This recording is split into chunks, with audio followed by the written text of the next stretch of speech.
Okay, should be live. We are back with more Elden Ring Nightreign. Yes, Elden Ring Nightreign, one of the best games that I have played in 2025. This game will probably be a contender for Game of the Year. It is just so good. Kind of a very different style game.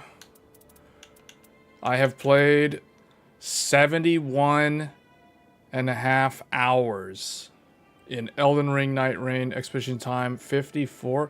I don't know how there's 50, almost 20 hours are not from being an expedition. That means that like almost 20 hours has been spent talking to the chat and not accomplishing anything. Or it could also be some of that is me doing the actual remembrance quest line for all the different characters in this game. This game is really good. Hey Chief, hey RK, good evening. Yeah, this game is fantastic. I like how they put random players here to show what they used, and it also tells you which expedition they cleared using this equipment.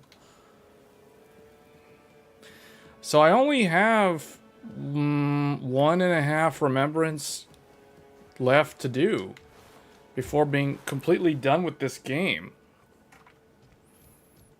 It would have been completed way sooner if it wasn't for the Switch 2 launch last month. The Switch 2 kind of made me put this game on hold for like 3 or 4 weeks. Actually, so the Switch 2 came out, I stopped playing Nightreign, and then by the time like the initial, you know, the early adopter phase of the Switch 2 wore off, that was right when Death Stranding 2 came out. So then I started playing Death Stranding 2, and that game is fantastic. It's another highly recommended game that I highly, highly recommend. Anyone who has a PlayStation 5 should definitely check out Death Stranding 2. That game is amazing. Hey Toma, welcome to the PC Pros crew. We're happy to have you on board. Hey Super Googly, saw someone snatch the remembrance. You had someone snatch the remembrance, and then the boss spawned, and then the rain came? What? The only way that could possibly happen is if you and someone else had the exact same remembrance quest. Because as far as I know, it used to be, at least as far as I'm aware, when the game launched, only one player could do the remembrance, could progress their quest line at a time. I think they patched that though. But the only way that could possibly happen is if you and someone else were doing the exact same remembrance quest line.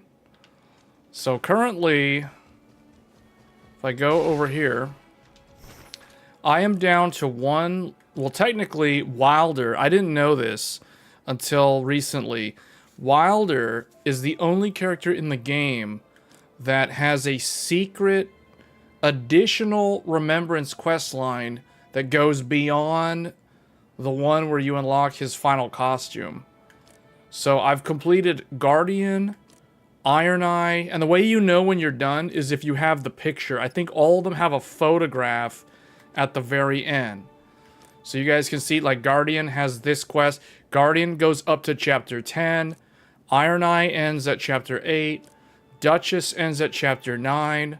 Raider ends at chapter 8. Revenant is the one that we're about to do. Recluse ends on chapter 8. Hers is extremely hard to do. Executors ends at chapter 7. He has by far the shortest quest line, but he has a pretty difficult quest line. Wilder, however, I thought I was done with Wilder because after you do chapter 8, you unlock, the way you can tell if you're done, or you're supposed to be able to tell if you're done, is if you unlock the remembrance costume. So every character has a remembrance costume and a darkness costume. The darkness costume, in my opinion, the darkness costumes are some of the coolest looking costumes in the game, but they are 35,000 each. Oh, it's still there, but you had to beat the boss. Oh. Oh. Someone snapped. So, well, I thought it was like, you made it sound like someone picked up your key item that you needed. I feel like, okay. That's weird. So do you just have to do it again? The weird thing about Wilder, though, you complete Chapter 8 and you unlock Wilder's remembrance, but he doesn't have a photograph. So I was thinking, like, that means that there must be some secret questline for him, and sure enough, there is. So if you have the remembrance costume for every character, or for the character, that means that you've actually done either their entire questline, or in the case of Wilder, like basically the entire questline except for one. So I've got Guardian's Remembrance, Wilder's Remembrance, Iron Eye's Remembrance. I'm a little bit underwhelmed by the Remembrance. Most of the Remembrance costumes don't even look that different. Like Wilder, the only difference is on his left, like right near his left shoulder blade, he adds a little emblem. You can see it right there on him. Like right on his cloak, he's got a little yellow emblem there. He doesn't have that on his standard costume. Then Guardian has this cool looking helmet thing with the feathers. That's his final costume. Iron Eye has a bunch of blood on his left, on the left side of his outfit. I don't know. I'm just very underwhelmed, disappointed by Iron Eye's final outfit. His Remembrance outfit looks super, you know, like they didn't even really do anything to it. And then Duchess has a different hairstyle. As far as I know, that's the only thing that changes with her is the hairstyle. She gets the braided hair. Oh, she has the little... Okay, I see. So she has the thing that she gets in her hair. Okay, and then Raider gets... He removes his armor or his shoulders. He basically turns into Jinpachi from Tekken 5, Dark Resurrection, and Tekken Tag Tournament 2. And then Revenant, I don't have hers yet. She's the only one that we do not have. And then Recluse gets hers, the one from the Infant Great one. And then Executor. Executor is the only one. Like, when I look at him, I'm thinking, like, what is actually different? Supposedly, the sheath of his sword, one of the swords is different? I don't really notice it. So this one is super, like, a huge letdown. Like, this one is like, wow, all that effort, and it doesn't even look any different. Like, you'll never even notice the difference, unless there is something that I just don't see. Because Executor's Remembrance outfit looks basically identical to the original one. Oh, wait, actually, hold on, I see the difference. I see the difference. I just saw it. Look at his abdomen area. His chest got, or his stomach area got cut. It's like slashed. That's the only thing. That's like, okay, that's what's different. Oh, the back is also cut. He got cut through. He literally got slashed right through. Okay, well, anyway. Those are the Remembrance outfits. And so for those of you that are working on the quest lines, I mean, this is what you can look forward to. The Remembrance outfits are really like what you get for completing them. So we're going to do Revenant's last one here. I think I just have to do one thing with her and then it's done. Let me see. What is her modifier, though? She already has this. Because your relics do impact the quest line. They do affect the quest line. Hold on. Do I want this one? Grand Luminous. I think we don't want this for her quest.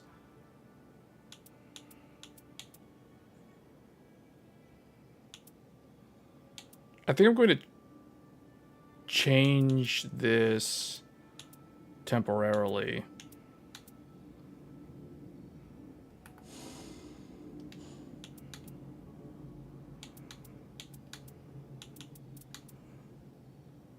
Starting armament and fixed poison. We'll change it to that one. Actually, did I... Grand Luminous, hold on. Grand Luminous Scene, where is this? Oh well, I hope this is on favorites. Change that to that one to do her quest line to make it easier. All right. Chapter 7.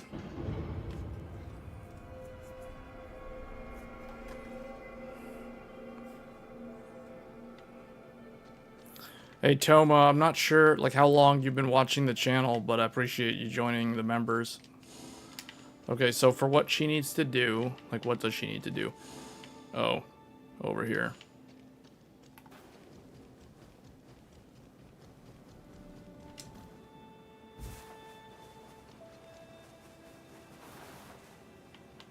Dolly, dear, thou shouldst by now have ascertained that which thou must face.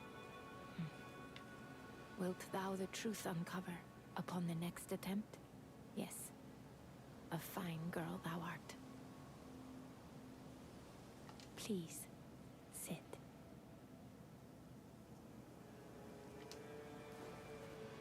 Close thine eyes. Find the thing thou hast hidden.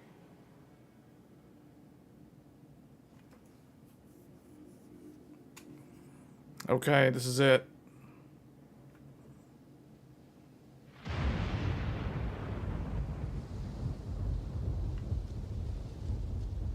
This looks like... These look like assets that they used in either Bloodborne or Deracine, the VR game that they made. And the VR game that From Software made is actually a pretty good VR game. Man, those guys don't have a lot of missteps. Edgar Blackcoat Northerncroft, esteemed patron of House Northerncroft.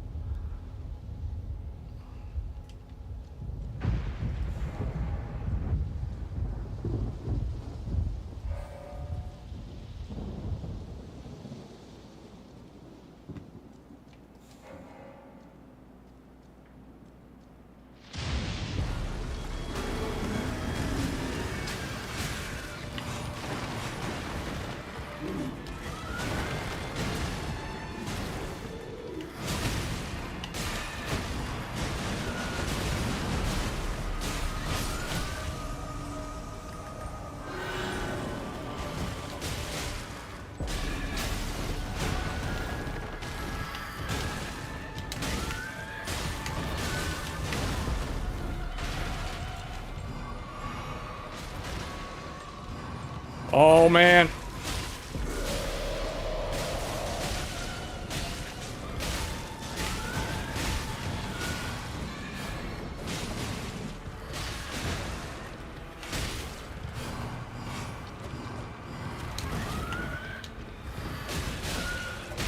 Got him. The containment.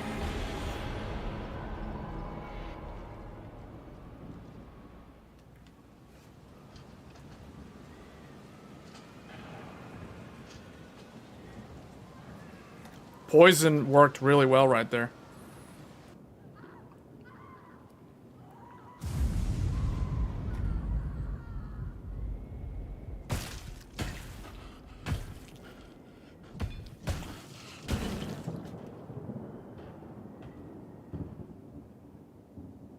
There's someone there.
I don't know what that was, but that was like PT. That was like PT and Resident Evil right there. Or maybe Silent Hill?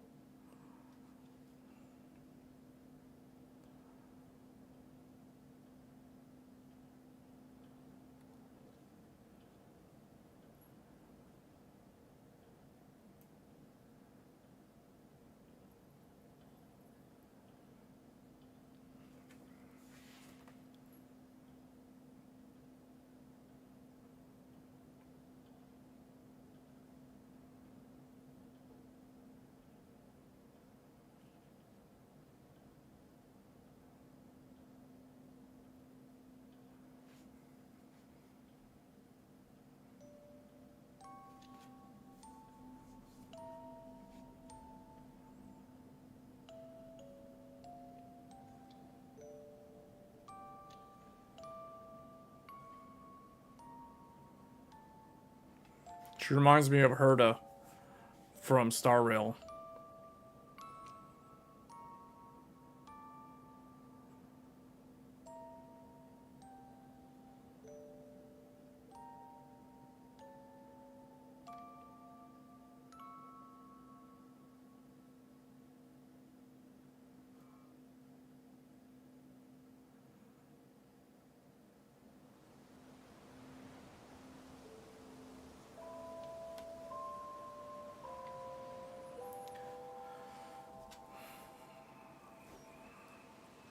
Thou art good to thy word, my dear.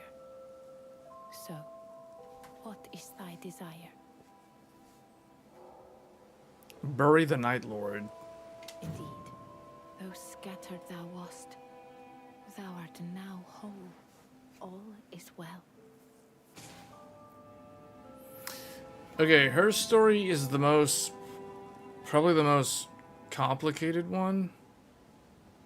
Hers and Recluse, these two have the weirdest stories.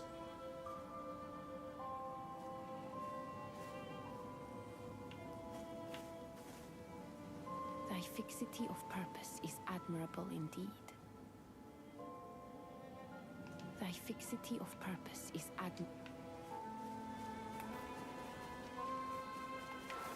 No task is too great or small, champion. I'm all ears, should you have anything at all to discuss.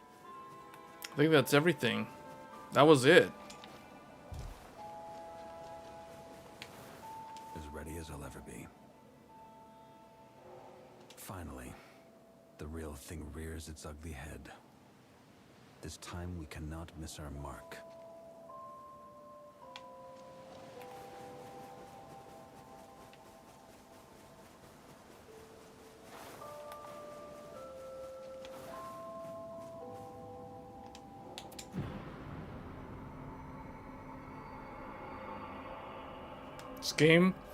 This game, at first I thought it doesn't have that much content. Then I realized, as the more I play through it, this game actually has a lot of content.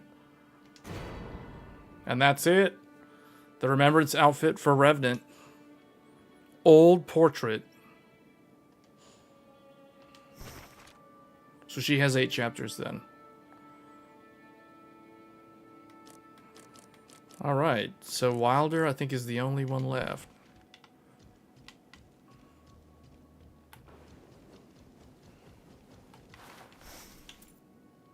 So what's different?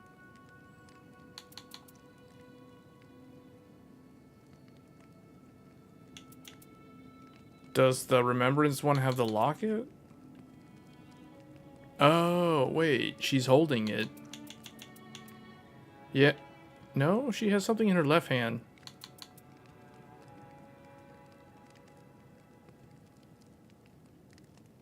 I can't actually tell what's different about this one.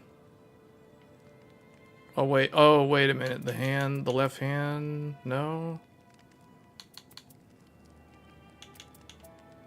Oh, the Remembrance one doesn't have the, like, the cloth, what do you call those things, on her wrists.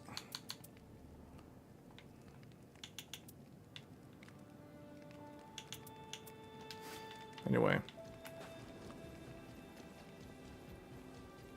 Okay. Do you need help with something? May fortune visit you.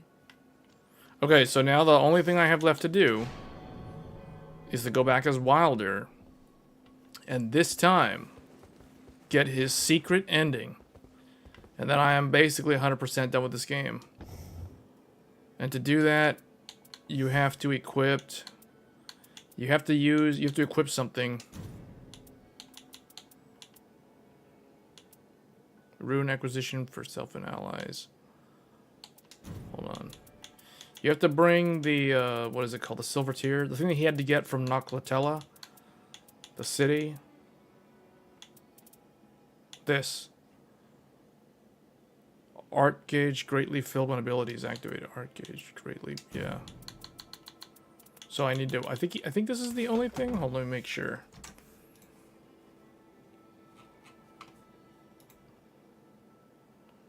Okay, for this one, you have to defeat the night aspect with the silver tier equipped. So that's why I didn't get the option to do it last time.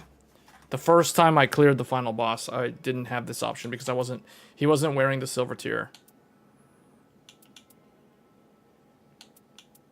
So that means I don't need this one. I can change it to something else. Starting armament deals holy damage. There. Wilder art activation. Let me see if there's a better one of these.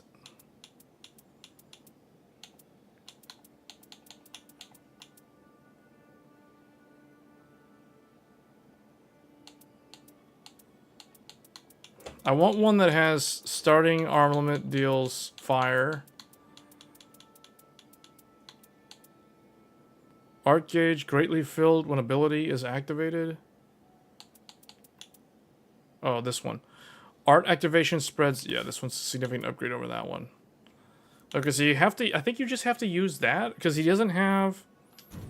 He doesn't have a lot of key items. I think that's one. I think he had another one.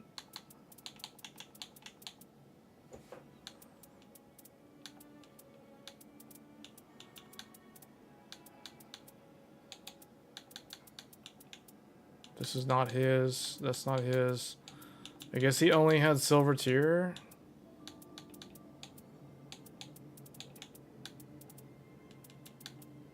Oh, wait. Follow-up attacks possible when using character skill. Greatsword. Oh, follow-up attacks possible when using...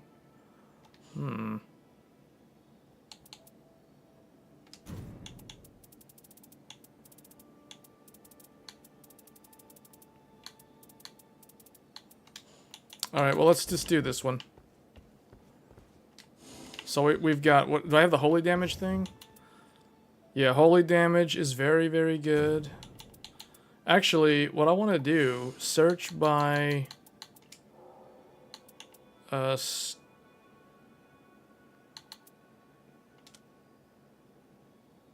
starting bonus...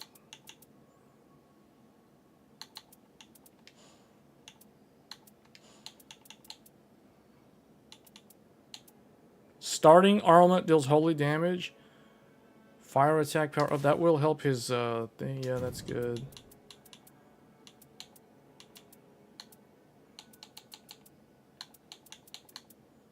Okay. Fire and then art gauge field ability. Okay, I guess this is it. I want the reason why we're doing the holy damage is because we're going up against Night Aspect and he's weak to holy. So if I can't find a better greatsword, I can always just use the starting one.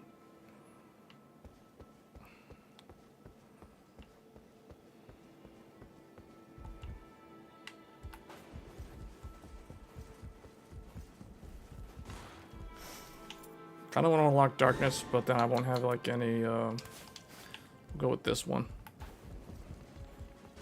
All right, here we go. Wilder's going in. Dark Souls 2 style. We're gonna need a Guardian or a Raider, hopefully. Okay, well, I'll have to tank.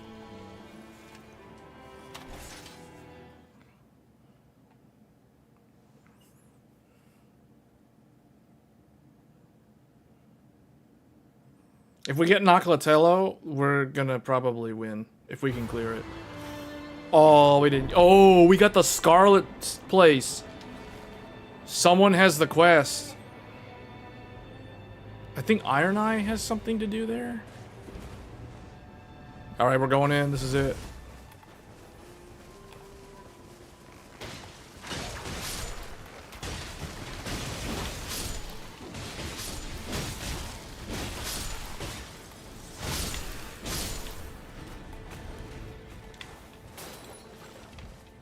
You need some bow.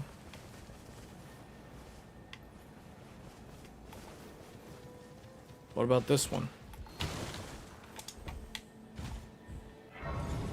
Improved range weapon. I don't understand why that guy's not taking any of those.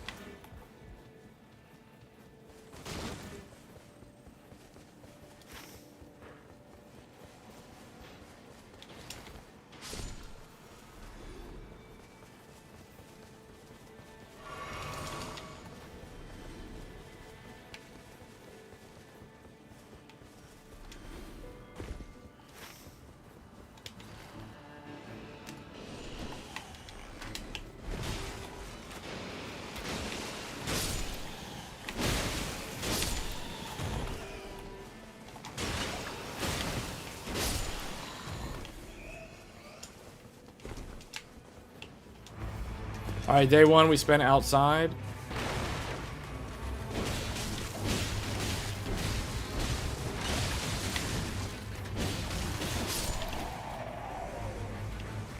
Let's go.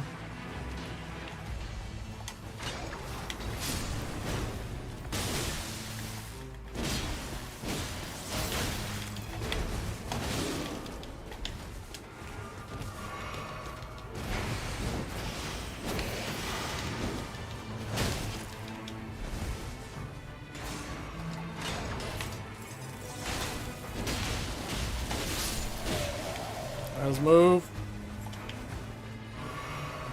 Pumpkinhead's over here.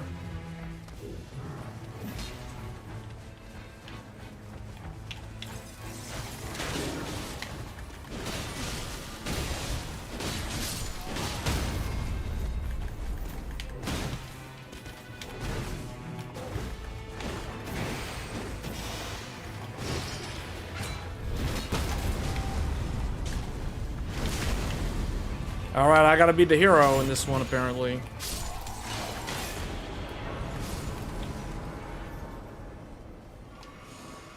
Okay, great. Ooh, a great sword.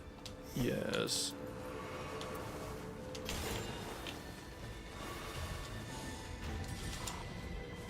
Wait, what's the... Ooh, where does this go? Improved range weapon attack? Holy damage! Alright, let's get the church.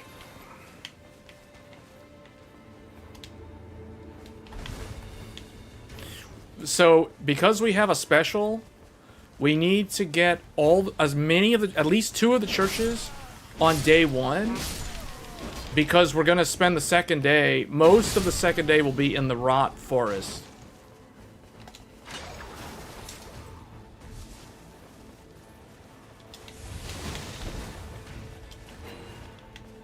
I don't know if I need that. Oh, blood loss could be useful. Alright, let's go to... Yeah, alright. We also... I kind of want the... I need a purple, too. I need a purple upgrade. But the cave is gone, so we're going to have to get that. We're going to get that one next. But let's go get this one. What does this guy sell? Does he sell a purple? How much is it? He sells that. I'm going to go ahead and... take the Wilder Sword to that early. So I already have blue. In fact, I can just dual wield these.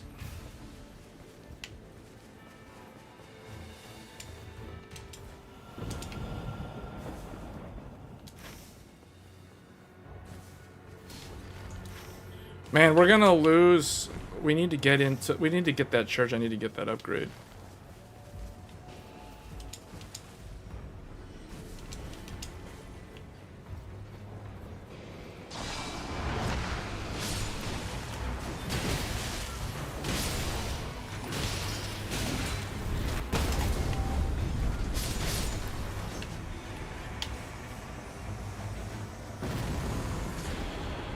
Another great sword. Improves attack power when two-handing. I already got the great swords that I need. We need to get the clue.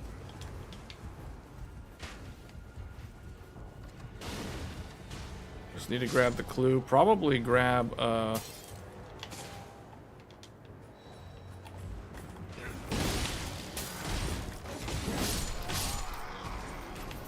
negative stuff. Okay. Let me check for the stone. Yes.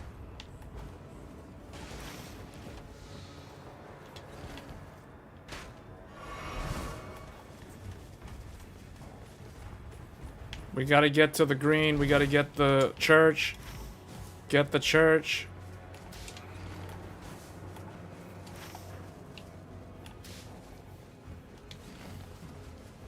I don't know what that guy's doing over there in the middle.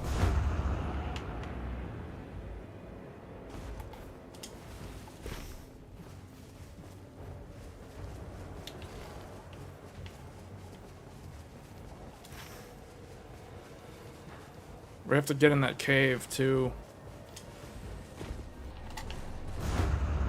Need the purple smithing stone.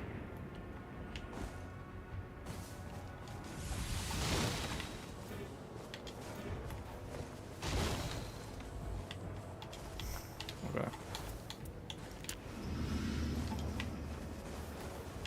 Okay. We are going.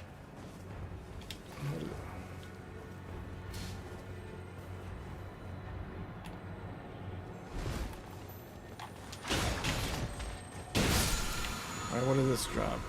Improves dodging, improves damage negation. Okay, get the jail, get the jail.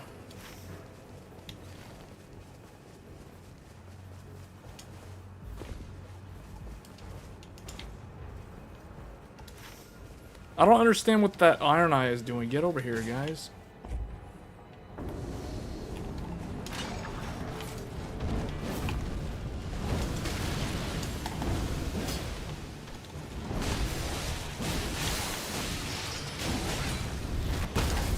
Kill this thing off quick.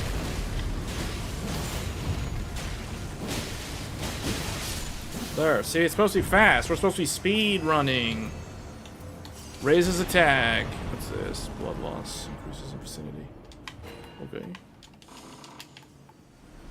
Alright, get in the cave. Get in the cave. We need to get the... We need to go and get a mining thing. I don't know where the cave entrance is, though. Does anybody know where the cave entrance is? I don't know where the cave is.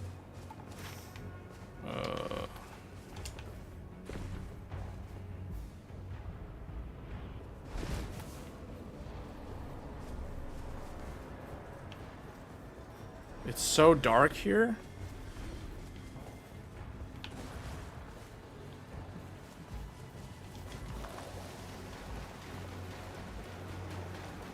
Where are they? Oh. Wait, this one leads back into the... Well, this one will probably work.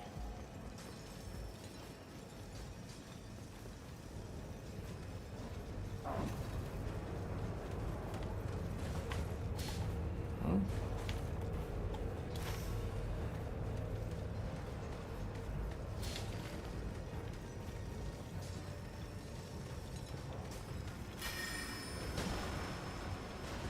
What are we doing? Man, I need the purple.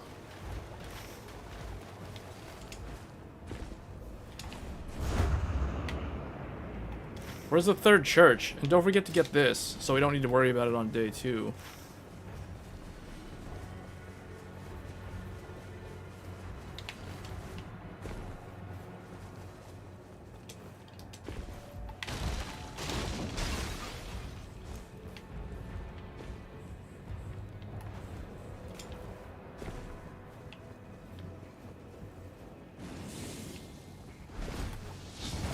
What does this guy want us to fight? Oh.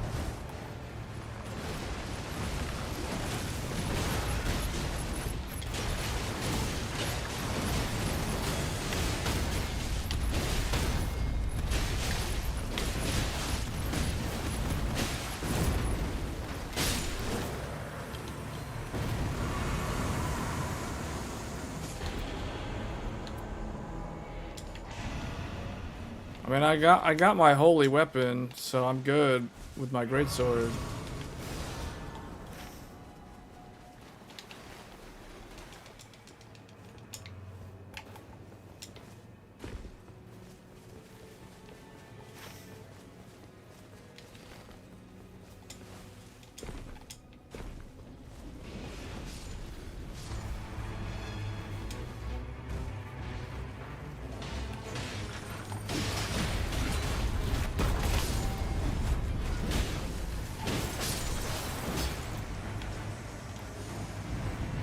Charge attacks, improve jump attacks. Take jump attacks.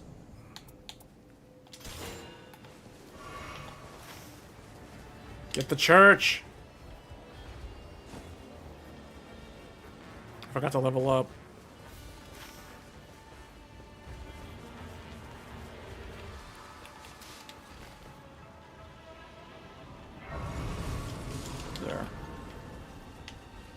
There, if we, now we get, since we have all 3 churches in day 1, we don't have to do any of the churches on day 2, which means we can spend a lot of time in the rot forest and 100% that place.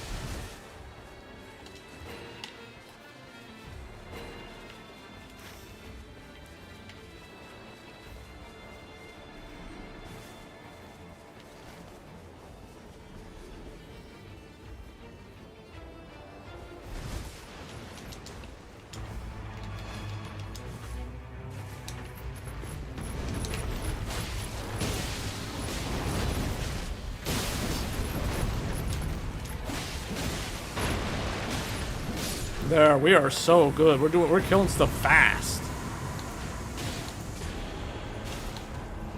The heck?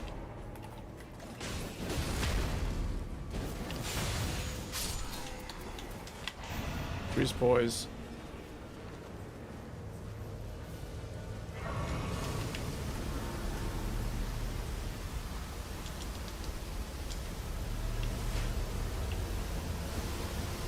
Oh boy.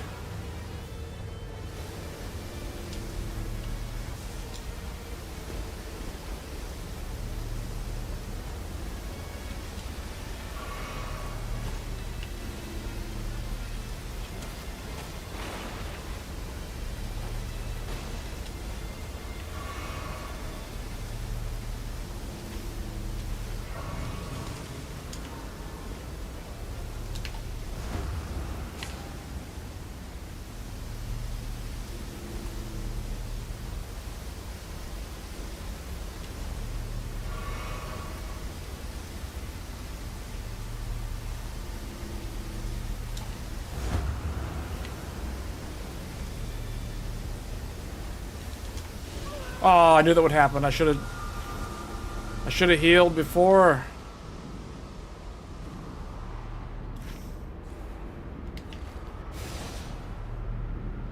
I'll have to come back and get this on day 2. It's not a big deal.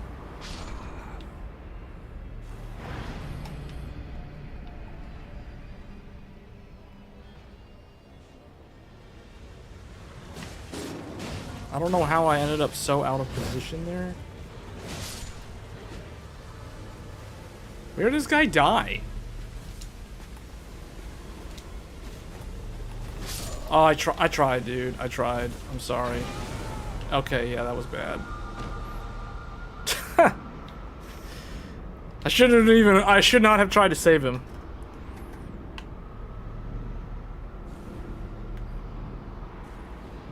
Actually, it's not removing me, which means I can crawl my way back out of the fire. Oh, never mind. Wow, I lost 2 levels. Do you down level twice? Okay, you don't. You only don't. Wait, what?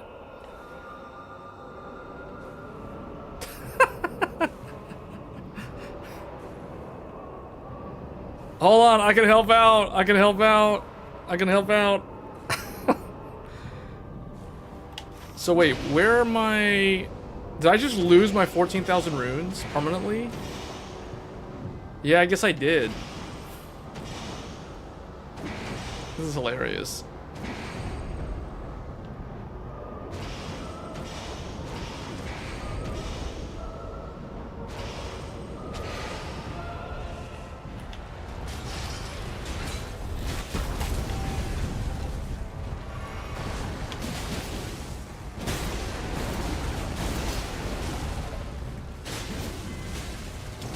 Hey, Mark. We're finishing up Elden Ring Nightreign on this stream. This is the very last thing that I have to do, is beat the final boss using the silver tier in Wilder's inventory.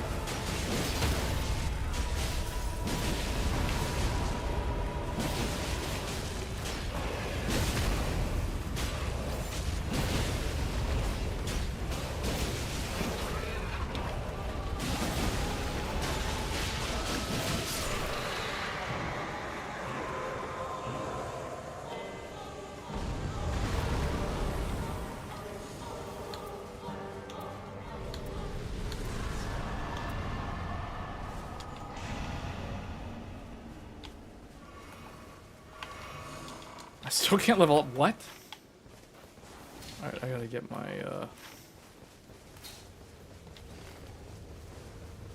I gotta go get my runes. This guy took my runes.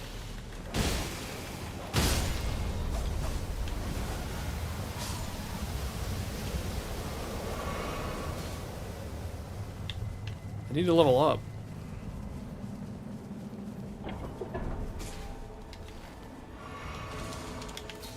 Okay. Yeah, we need to get the purple. We need to get the purple, and then we need to head to whoever needs this thing.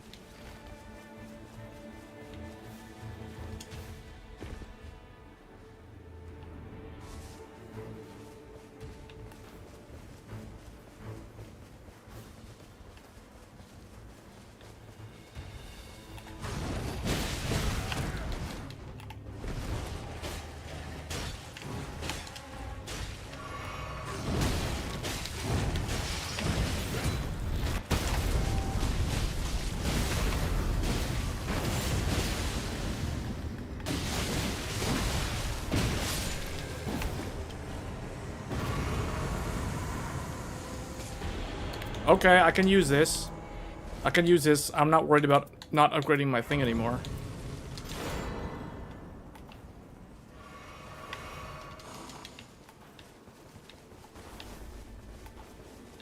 Where is the... How do we get into the... Where's the cave?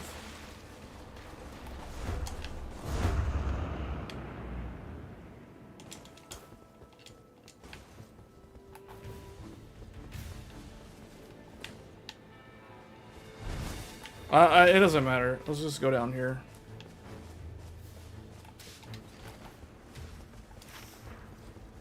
Alright, we're going in. We're going into the Scarlet Rot. You always want to try to do the special optional like maps, because not every day you get to go there.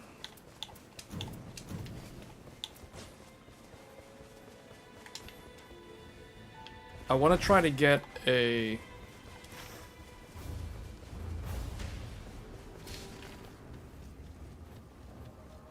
What are we fighting? This thing? Why are they... Are they fighting some other thing?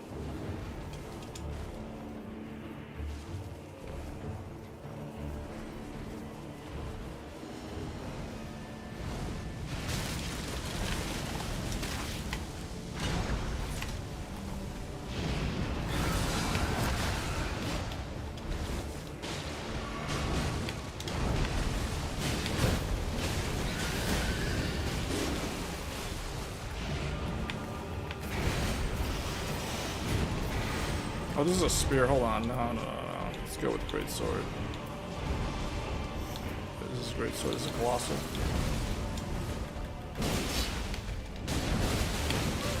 Oh, I died. We might be a little under level for this. You kind of want to be level 9.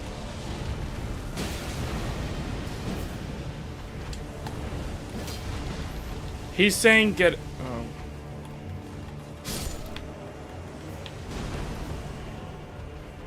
He's saying get over here first. Okay.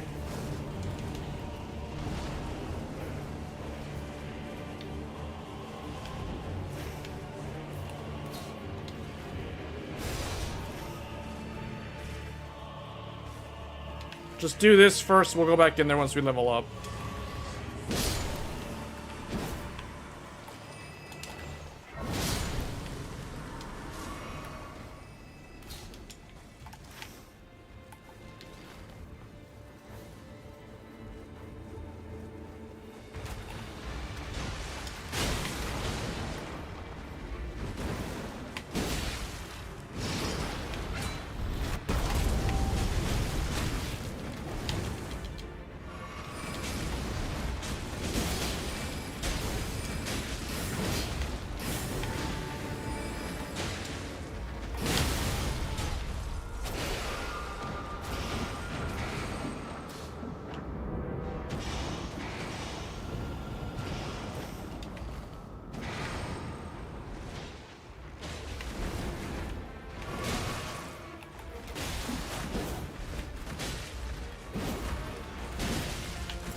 There.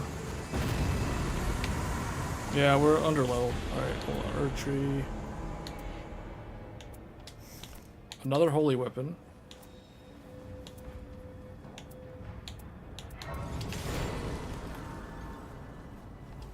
Is this a... This is a dagger.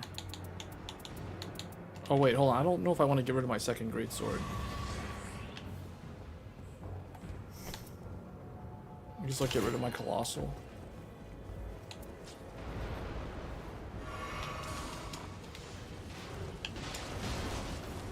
They don't want to go to the Scarlet Forest? That's lame. Doesn't somebody have a quest?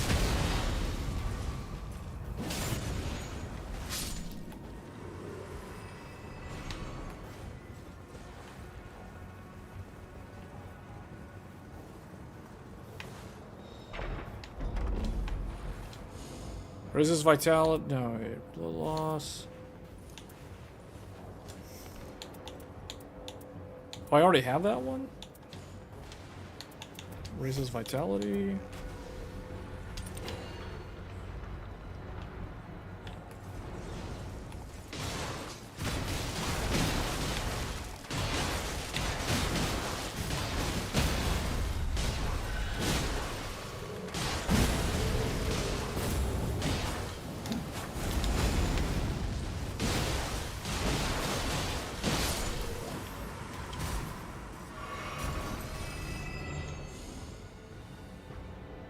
This is 139.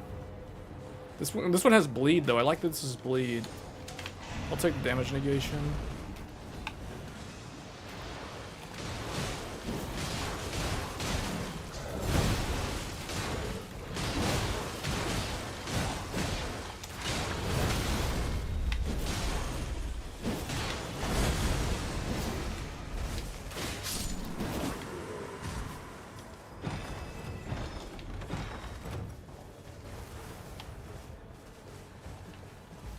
I might actually take the shield.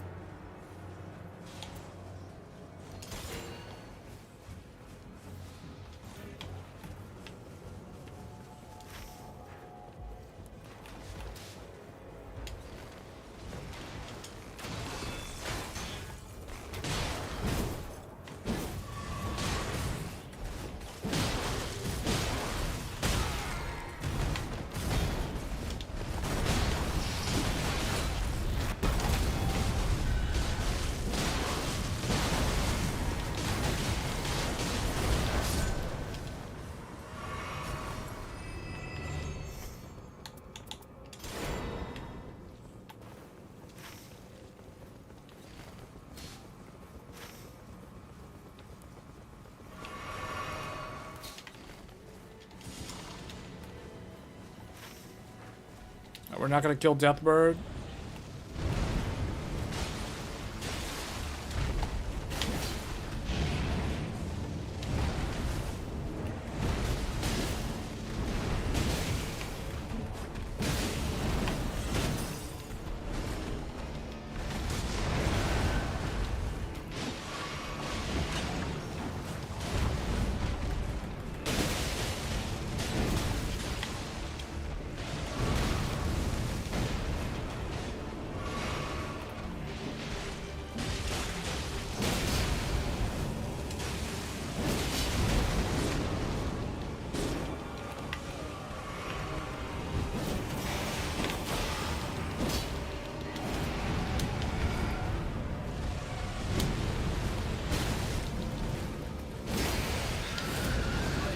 Oh, I died to Scarlet Rot.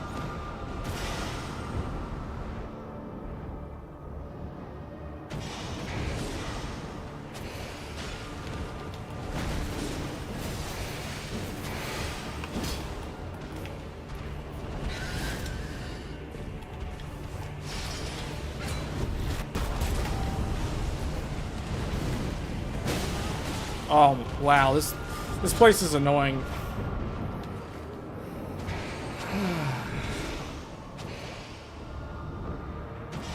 Can't that guy transform? Why hasn't the samurai guy turned into his transformation?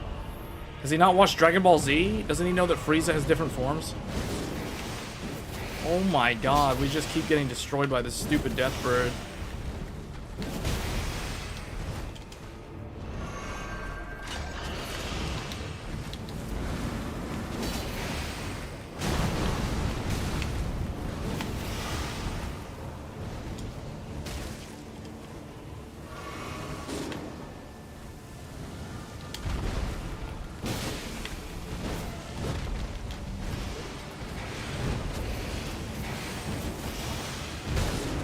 Oh, okay, yeah. I don't know. This guy, this stupid thing is so dumb.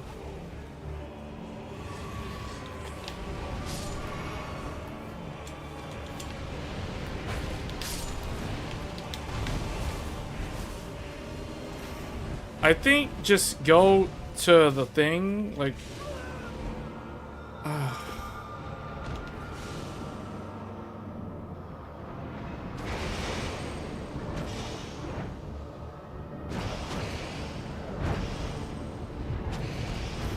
Yeah, see, we wasted all that time on the death bird.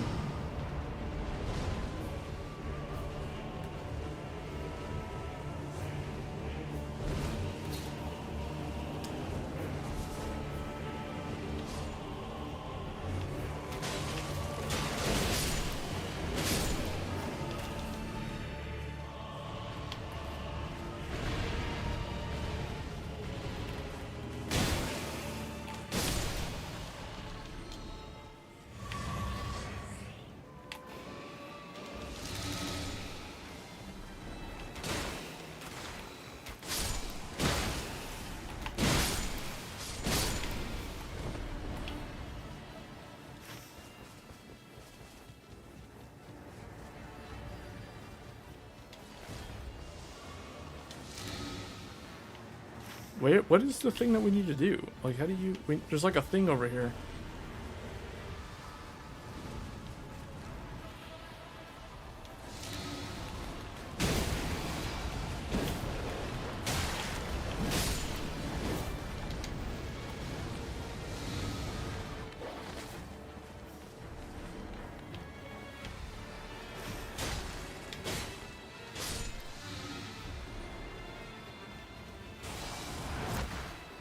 Oh, there's a fortress. He needs to do his thing, doesn't he?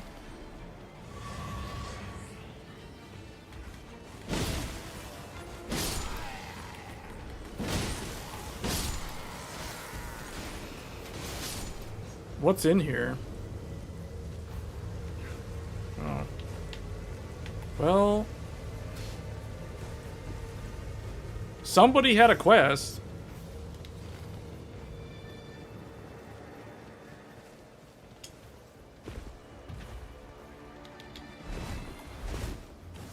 Yeah, I think the Scarlet Rot Forest is by far the worst place in the game. It's pretty terrible.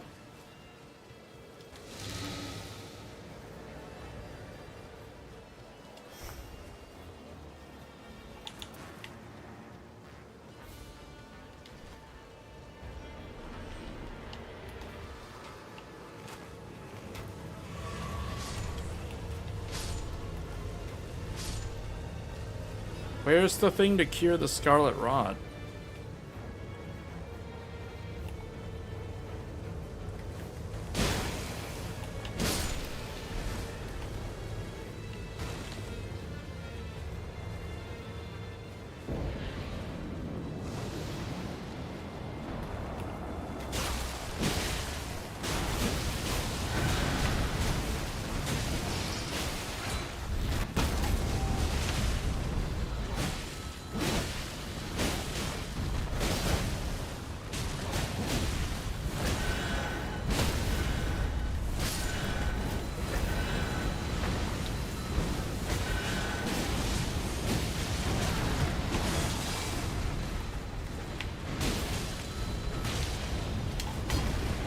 I only have 3 flasks going into this fight.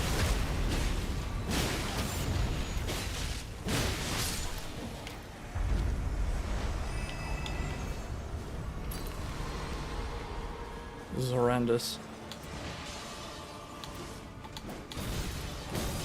Oh, what's this guy?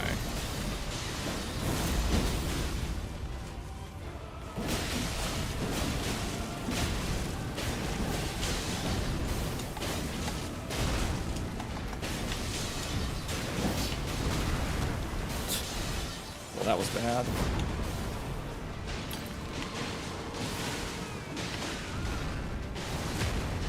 Yeah, beat him up, guys. Beat him up. There is no escape.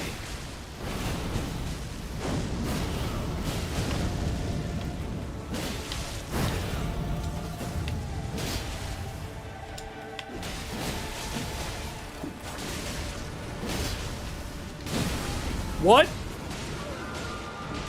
Oh boy. He's gonna need his ult. He needed to ult me.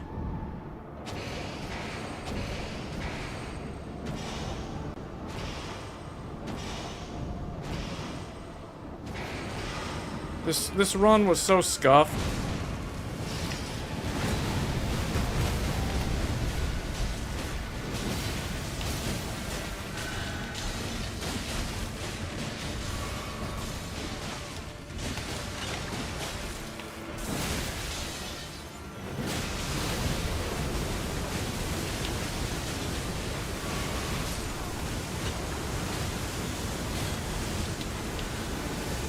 Alright, we somehow managed to come through. That was terrible. This is so far like the worst run I've done in a long time. Produces Ice Storm. Yeah, the Ice Storm will come in handy at frostbiting the boss.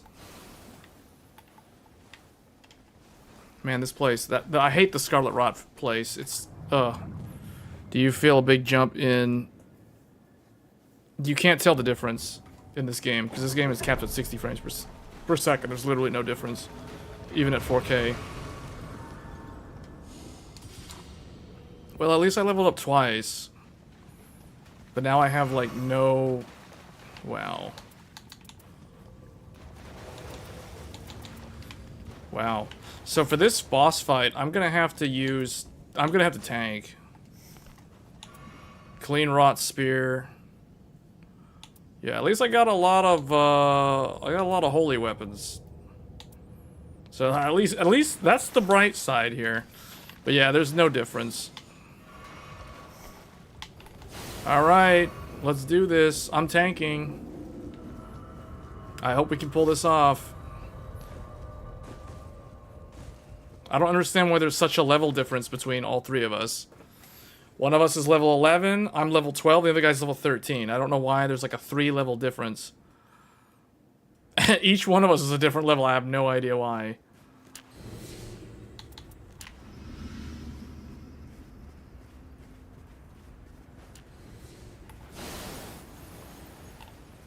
Alright.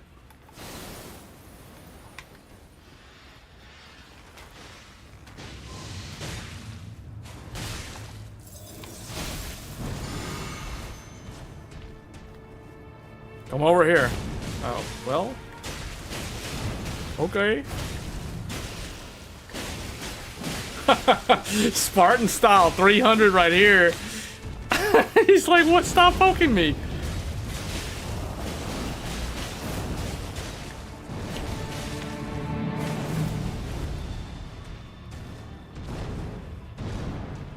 Hey, this thing regenerates my health?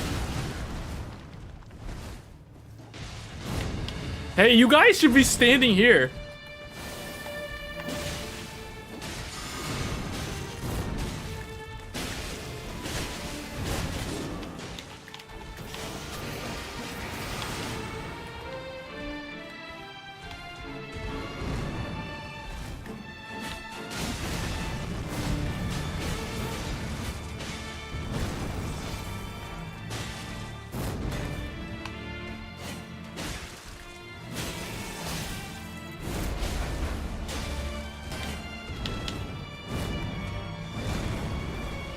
I'm just gonna play like it's 300. Look at that, look at that.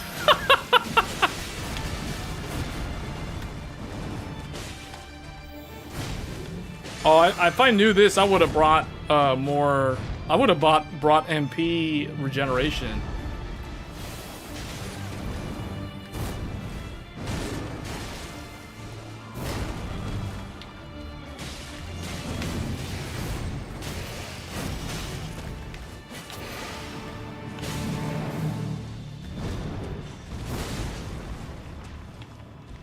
Bring him over here, people.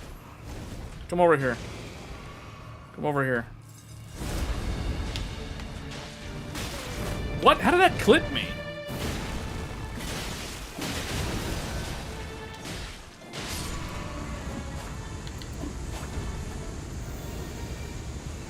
Guys, stand on this thing. Stand here.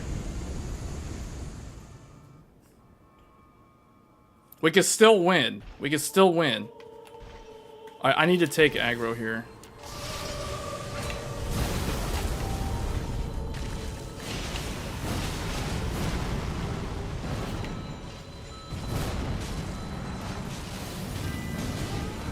Oh, what? Oh, that was not good. I did not mean to die there.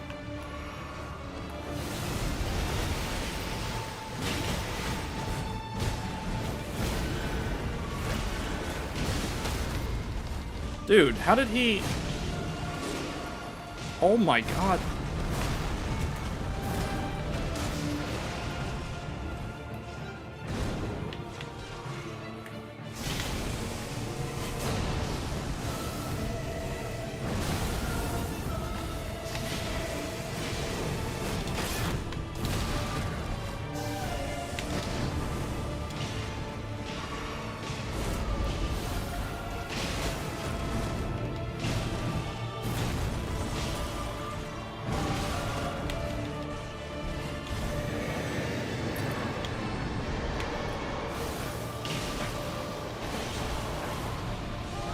What?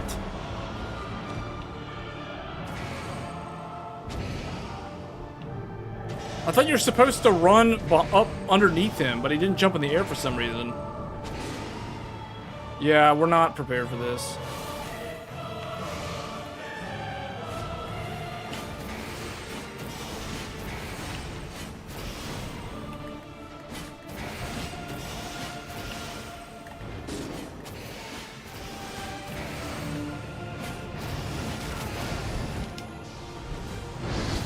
Oh yeah, we're done. We're done for.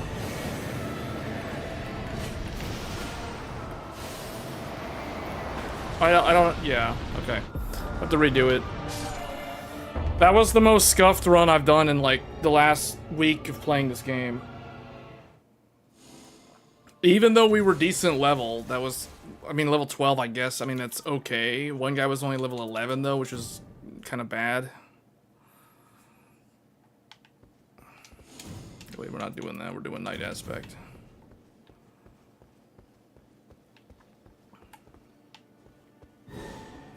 What we really need there is a good tank, and I was a bad tank. But that's because Wilder is not a tank, but he can kind of tank? Not really?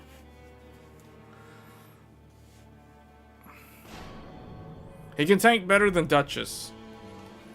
And any of the range characters.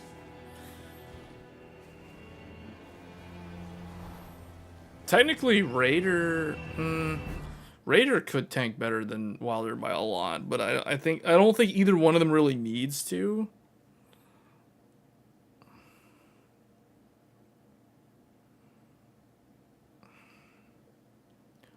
Alright, did we get the rod place again? Oh, we got the... Yes, we got the fireplace. I want to explore the fire zone. I've been wanting to do that.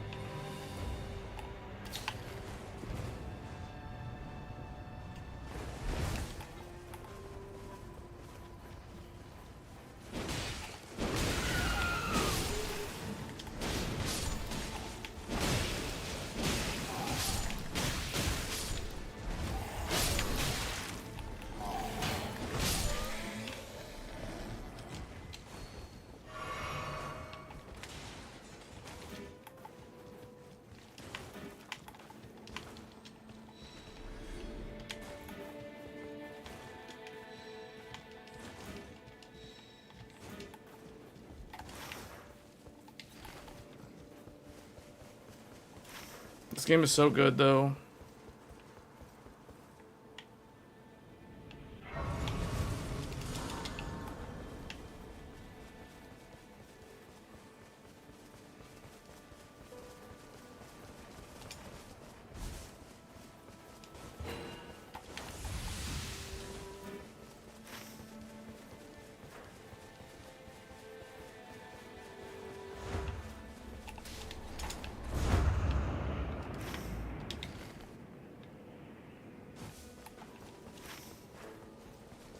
Wait, what?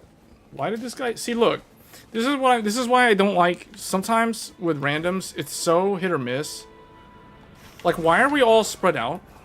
And how come the guy who went south didn't tell us he wanted to go south? Like, he didn't notify anyone? He just kind of, like, went down there?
This guy got Godskin Duo.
Oh my god. Get me up and I'll ult him. Look at this. Alright, I'm ulting this guy.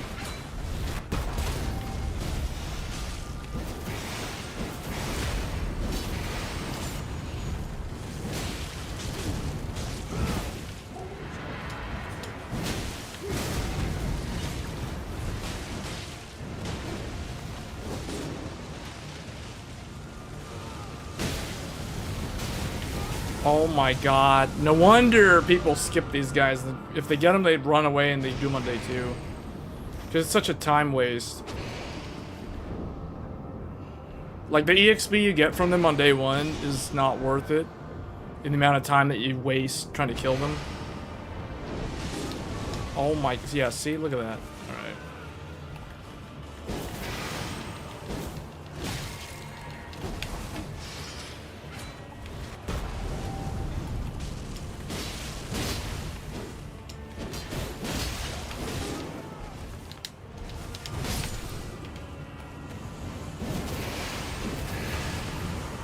A legendary. Okay, well, I don't know. That's even still worth it, but whatever. It's a legendary for 30k runes. I don't know. I mean, I guess. The only thing that accomplished was that it got us to, like, we're still below the recommended level for the boss of day 1. The heck?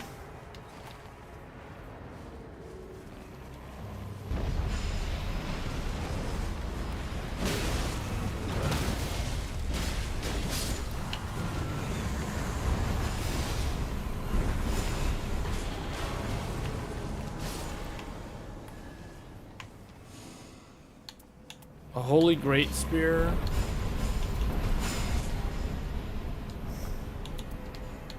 So I'll take this.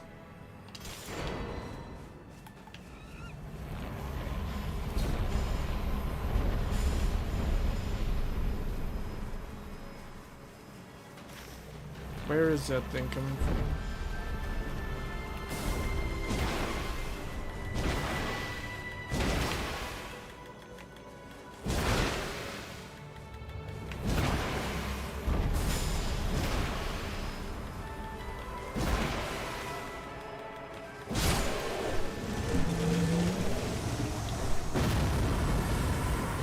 So random.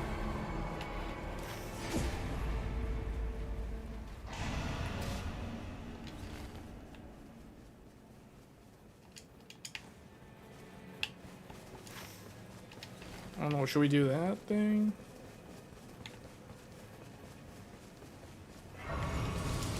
Alright, well that helped. The moth helped. Do we want to go in here? We have to fight the invasion. This is Invasion of Chaos, Yu-Gi-Oh!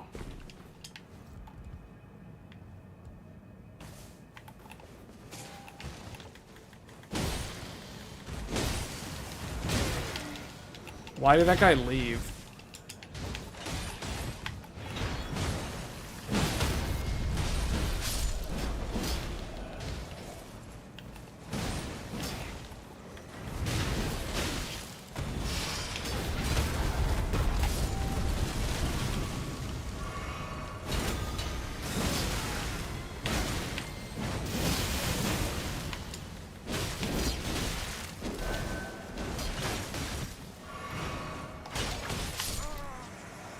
Alright, we got the invasion.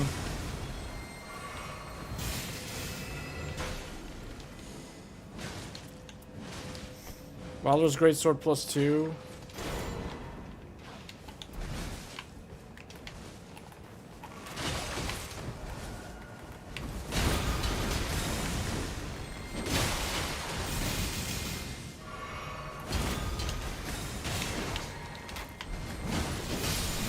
We got the invader number 2. Invasions. There's only 2. Defeating enemies restores HP.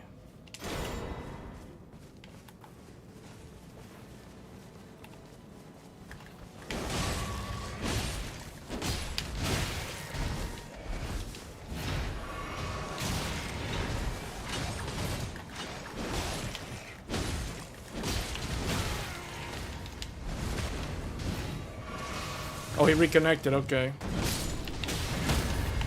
Like, I must have got disconnected. Or he has an unstable overclock and his computer crashed. That wouldn't be the first time I've seen that happen to somebody.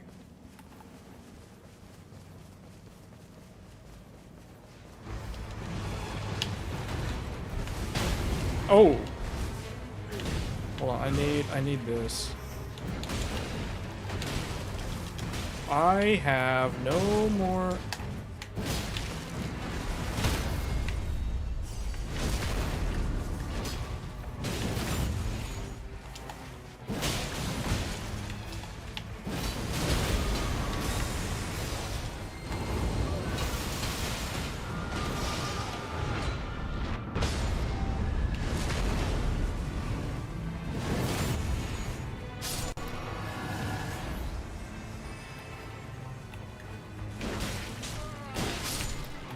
We are getting a lot of runes. By being in here on day 1, we're getting a lot of runes.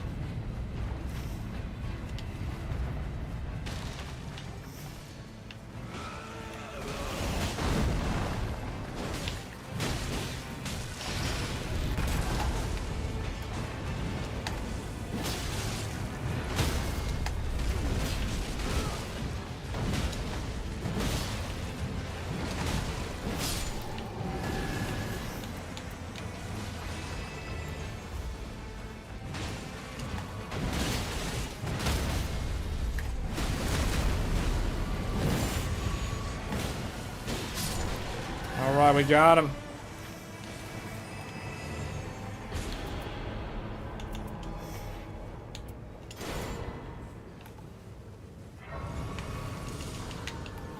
Not bad.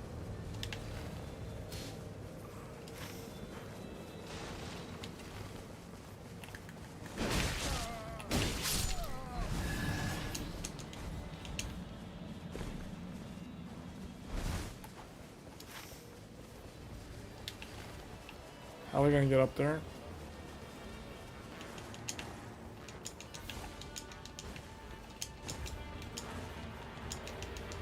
It's gonna be close. It's closing in. It's closing in fast.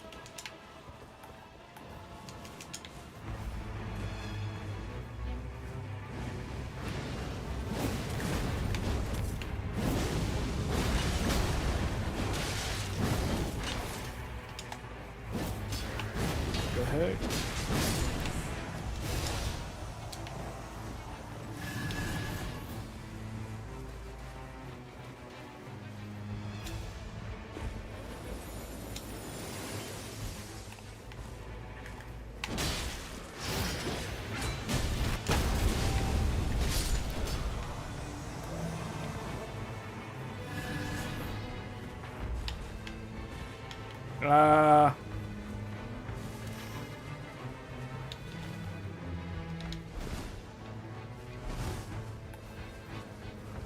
Can you tell the difference between an 8, 12? Yes, that you can tell the difference if you're running out of VRAM. You could definitely tell the difference on that. Because, like, if you... Oh, they killed him. Impressive. But now are they going to be able to get out of there in time? Like, see, that's the problem. I think just... Like, to me, it's easier to go back in there on day 2 and finish off that last one. Alright, we're taking this one, level 2. +2. I got this for the boss.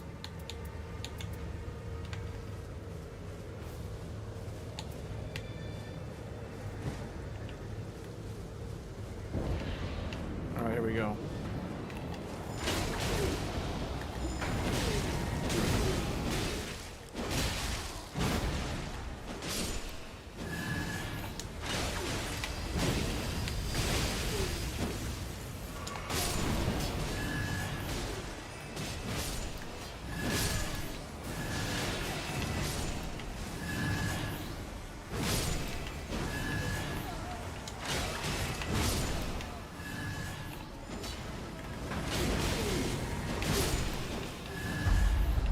Alright, here we go. Put this, get this heal up.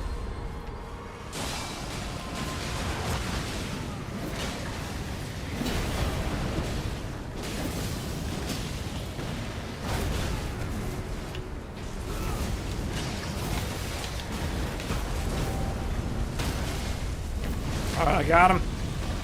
I got him. But yeah, like if you have an 8 gig card and you're trying to play a game of 1440p and you run out of VRAM, you'll start stuttering, and you'll have to run at lower settings. He got stuck inside the thing. He got he got out.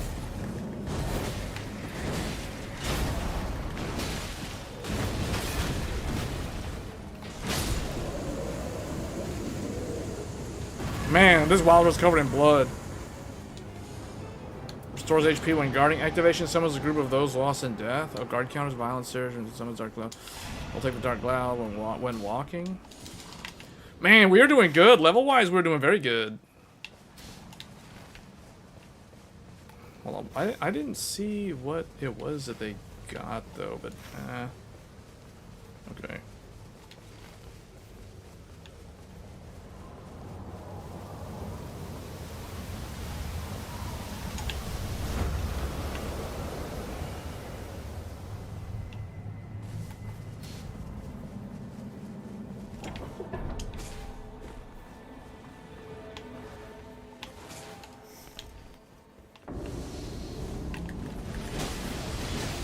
Go.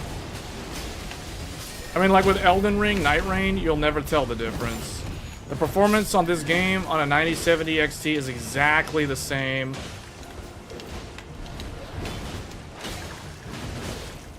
as a 5090.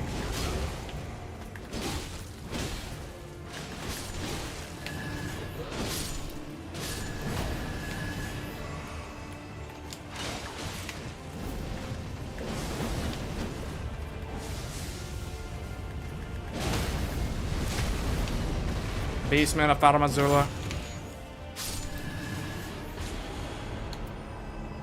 I guess give me 10,000 runes. We are doing pretty good level-wise. Yeah, we need to quickly grab this. We need to get the church, and we need to go to the volcano.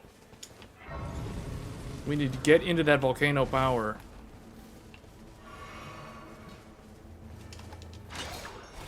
Okay, that was failed. That was not what I was supposed to do.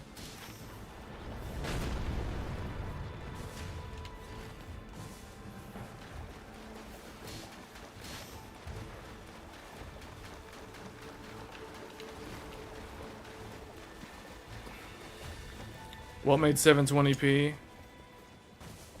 1080p is still relevant because most people still like have 1080p monitors and TVs.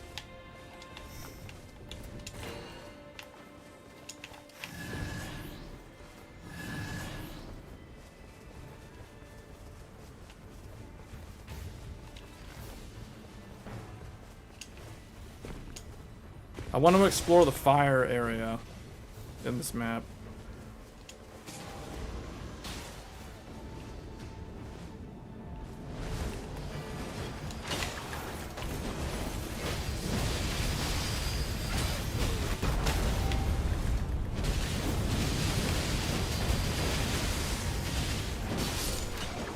That was quick.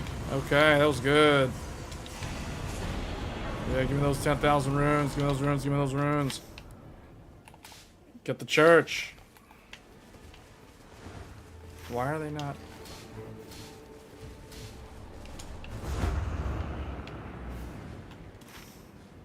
Should get the church, guys. What are they doing?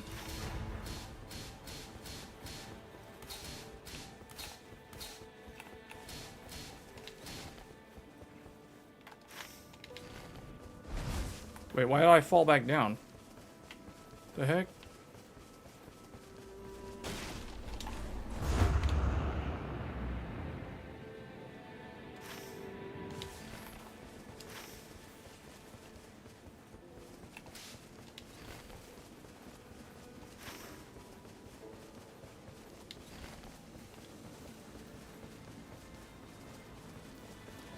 How did you get neck pain from having stacked monitors?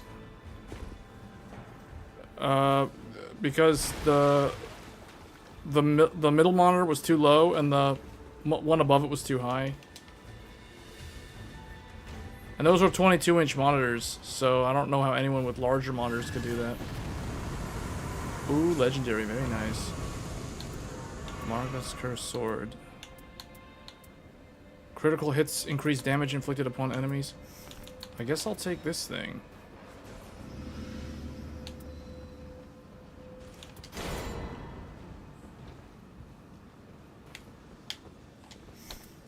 I don't know if this is needed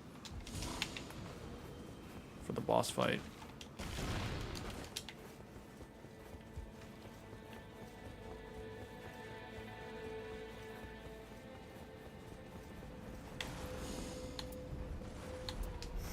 Take enhances. Can we go up here?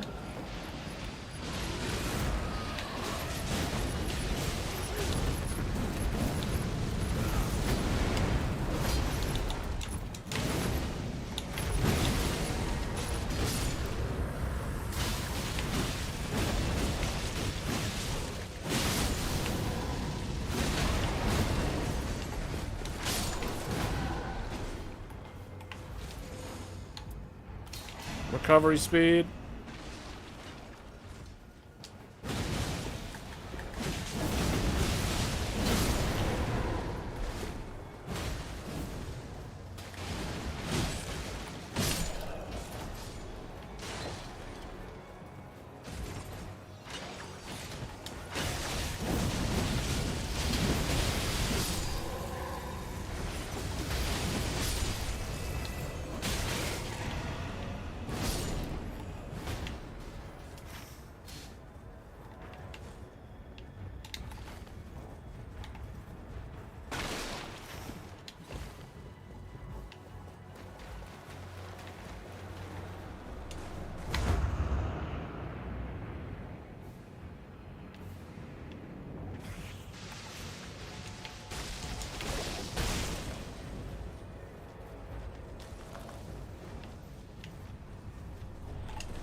Oh, they are?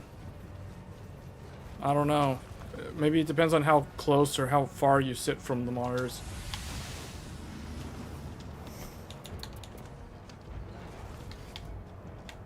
I guess I'll buy this thing.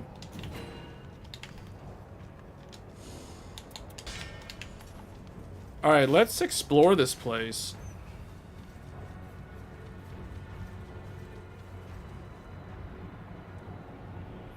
This is like World of Warcraft.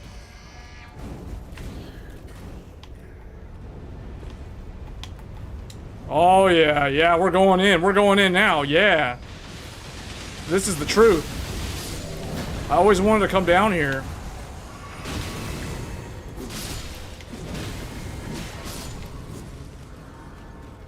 What do we got? Negation. Do we go further down? Oh yeah. Oh yeah, level 14. Is it gonna be level 15 run? Are we going max level?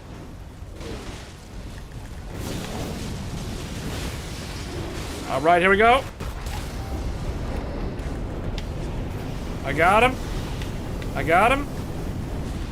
Raider. Raider. Show us your power. Improve holy attack. Improve holy attack.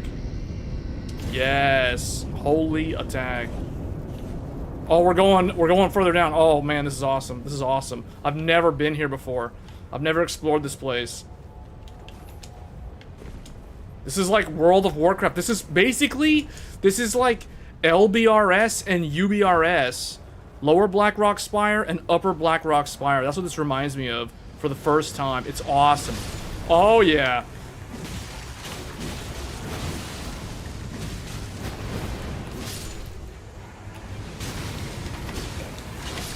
Oh yeah. Oh, this is so good. All right. Flamberge, improve crit hits. Attacks inflict sleep. I don't know if I need the axe.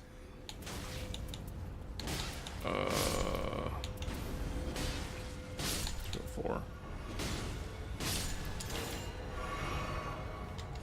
Oh, level 15 max level. I've only done this like 3 or 4 times. So worth it. Here's the secret. You guys want to get level 15? Anytime you get the special modified maps, go into the area. Explore. It's like an instance dungeon on day 2. It's so cool. Alright, here we go. We're going for the final boss. This is it. Oh yeah. Oh, there's fingers. There's fingers on the wall.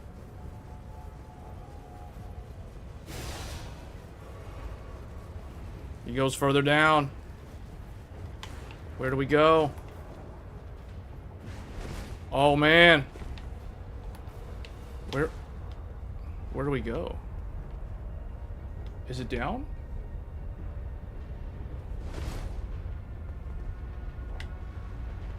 Oh, it's further down? Whoa, it's this far down?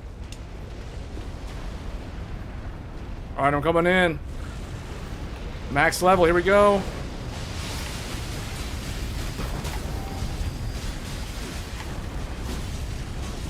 Oh yeah, oh yeah. We got him.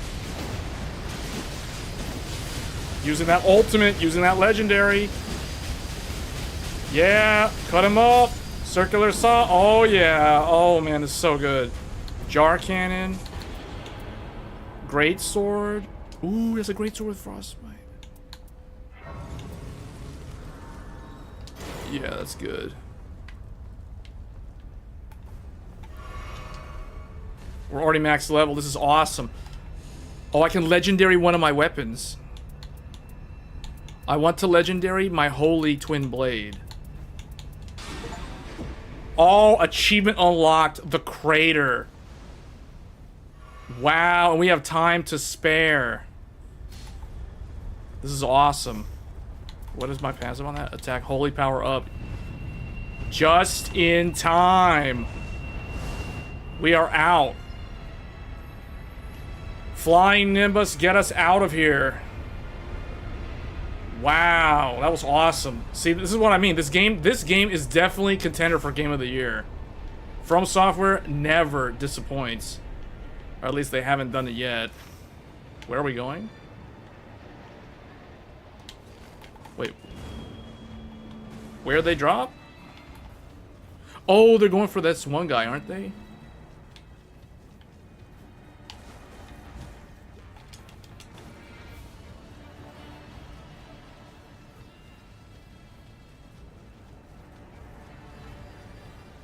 They're going for this guy.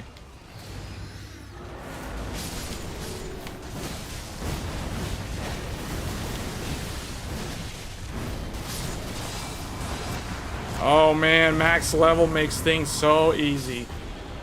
Max level. I guess maximum FP.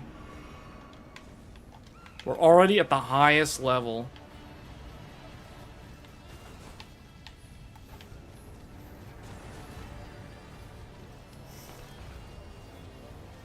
Wait a minute, my Gargoyle Twin Blade is a legendary holy weapon.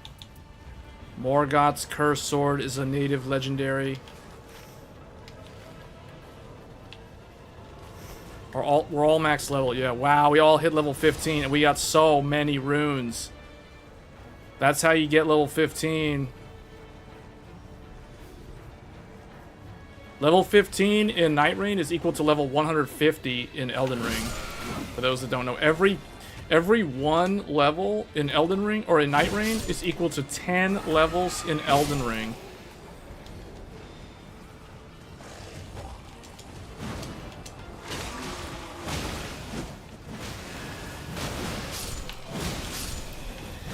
Man, we are just farming up. We're already almost approaching 100k.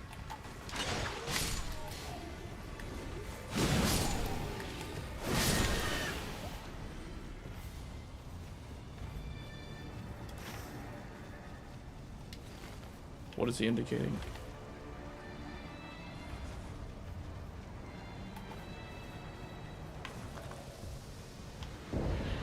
All right, here we go. Here we go.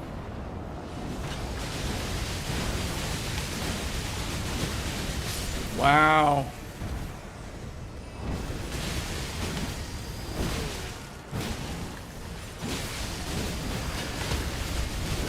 Oh! Boost physical damage and physical negation. This is it.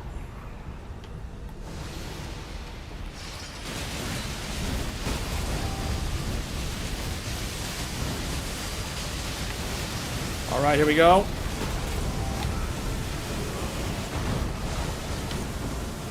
Where's Morgoth? Oh man, where did he go? He's stuck. He's stuck in the wall. There he is.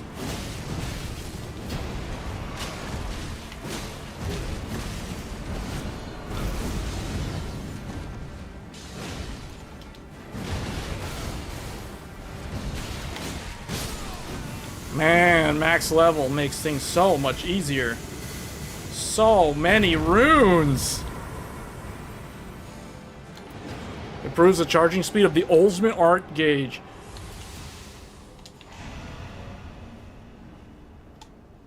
Wow. Now we'll have 8 Estus. Or actually, is that right? No, I think we only have 7 Estus for this one. We're low on Estus. Yeah. Okay, I have so many runes. I guess I can just buy whatever now. Okay, steadily restore, actually, significant one-time damage negation.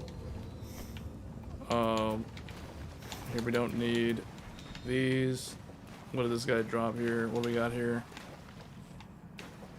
Boost rune acquisition for a time. That's completely pointless. Get the bubble tier, get the other bubble tier. I bought all 3 bubble tiers. Buy this. Question is, do I need the attack up? I kind of want the... I want these. Yeah, I'd rather take those. Alright, let's go. Let's do this. We're gonna be using the twin blade that I leveled up from the magma.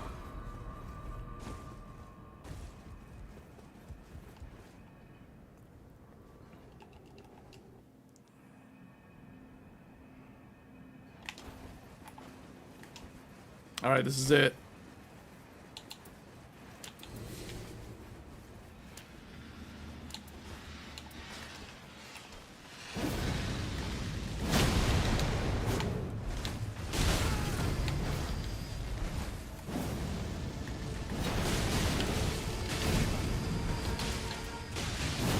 What the heck?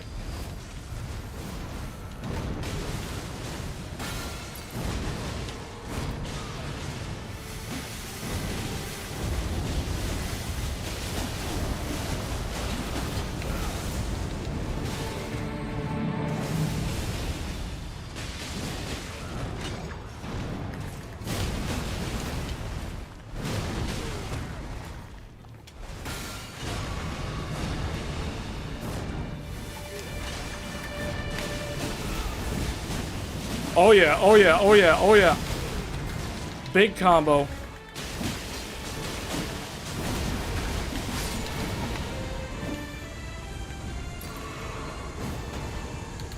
Alright, I got my bubble tears ready. Which one?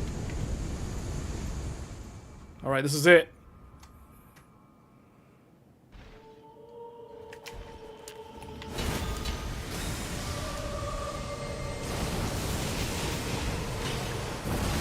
Oh, wow.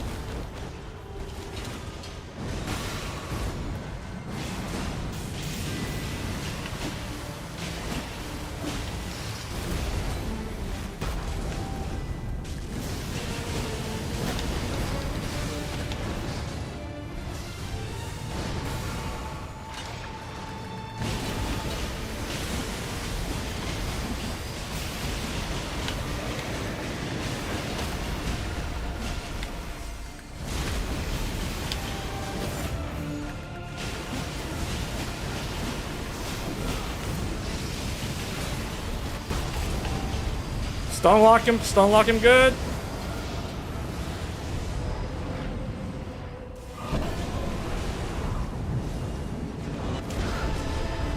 Oh, I thought I could jump it.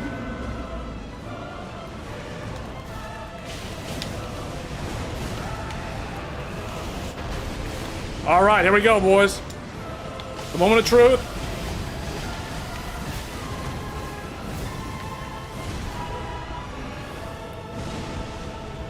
Going in. Darth Maul. Twin blades.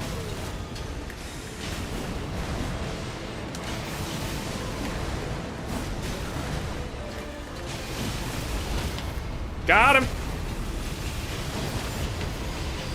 Own him up.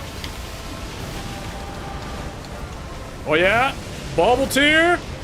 Oh yeah, I just saw him in half. Yeah. Oh man, Elden Ring, Nightreign. This game is in top 5 for sure. Look at all the legendary weapons. Oh man, this was the god tier run. This was insane. This is insane. Level 15, and I had like plus 300k more runes on top of that at the end.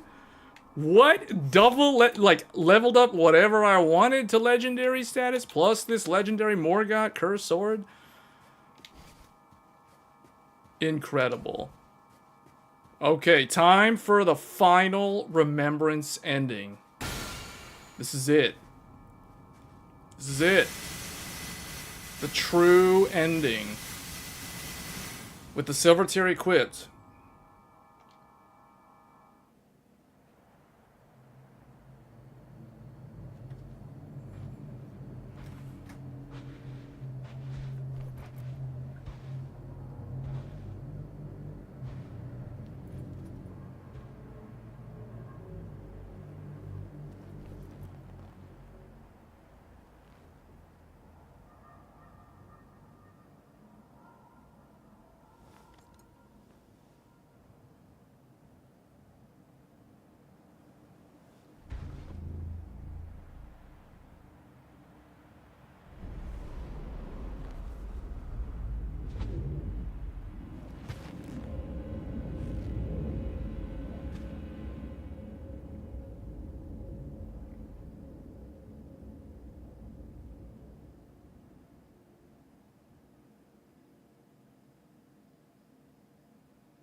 Wait a minute.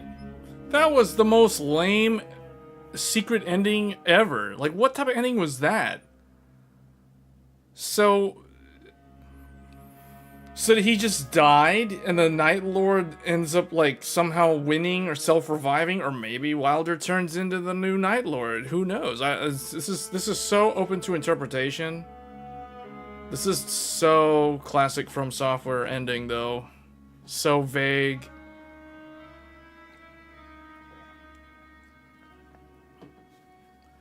I think a different song is playing, though, for the credits. Kind of like how Demon Souls had multiple music tracks, depending on which ending you got. Yeah, this game, the boss design in this is top-notch, man. The boss fights in this game. Everything but this game is like a spectacle. That's what makes a game of the year contender. I'm serious. This game is so good. The problem with this game, though, the one thing about it is, like, this game has the highest of the highs and the lowest of the lows. Like, the first expedition on this stream was terrible. The second one was god tier, epic. Like, it's like you got Scarlet Rot Forest, worst map possible, versus like the Fireplace, which is amazing to explore for the first time. Where is Levi? Those guys went back to their world. Yeah, they finished like me. They don't get that ending, though, because unless the Wilder guy was doing the same quest, but the Raider, he doesn't get that ending. He gets a different ending. As soon as the round is over like that, those guys get sent back to their world, and the multiplayer session ends. Alright. That was the weirdest, like, that ending is so weird. Alright, let's see what happened here. So, how do I do... Okay, we started out, we flew in, we went over here, we got the first church, then we went around, then we went over here, then we did the thing, we got the fort. I was confused, because they weren't pinging, like, what to do. And then we did the jail, the first ever jail. And then fought, I think, okay, yeah, there was, I think this was the Godskin Duo. We wasted so much time on the Godskin Duo. How do I slow down the play speed? Okay, yeah, this is slower play speed. Okay, that's cool. So then, I wanted to go to the tower, but it's like, nope, can't. Okay, go in here. Invasion. The Levi gets disconnected, or like whoever the Raider was gets disconnected. And then Ahmed, either Levi or Ahmed got disconnected. Then we beat the invaders. I got the purple Wilder sword, +2. Then the Iron Eye bow was also dealt with, or dropped, because there was an Iron Eye invader. This was the invasion right here. This whole thing, we're stuck in here doing invasion, fighting the invaders back. This is supposed to be simulating, like, PvP. That's basically what that is. That's like PvP right there. And then we emerge victorious. The blue starts closing in, PUBG style. And then we're like, okay, get the Zamor, Heroes of Zamor. Those guys managed to do it. I never even looted the treasure from that boss. And it was still such an epic run. Then we tried to go and do that one. Oh, actually, no. This is the one that I didn't loot. Yeah, this is the one I didn't loot. Those guys stayed behind and managed to clear it somehow. And they managed to get out in time, too, even getting burned by the Nightreign. And then we go in. Then we fought the first day boss. We're fighting the boss. I like how they have this little replay thing. It reminds me of the replays in, like, Tekken 8. Can Gen 5 M.2s work on B550s? They'll work, but they're not going to work at Gen 5 speed. They'll only work as whatever the fastest speed on that motherboard supports, which is probably Gen 4. Alright, then day 2. We go in, we get the Everjail. The clue says that there are elite enemies in red. We fight the Beastmen of Farum Azula. We defeated them. Apparently that adds a charge to the flask somehow. Not sure how that worked, but anyway, we got a flask charge from that. Okay, then we go to the second church. We only got... Okay, we did get 3 churches. There were 4 churches. We did not get the one in the southwest corner of the map. I wanted to get to it, but then I thought, no. Those guys didn't want to do it, and I was like, yeah, they're right. Don't do it if we want to go into the Fire Land. Then they fought the grafted scion without me, and they managed to kill him without me. Then I'm coming in. And then we go up. Then we start farming Crucible Knights. Man, Crucible Knights gives in the middle fort right here. Then I got my legendary.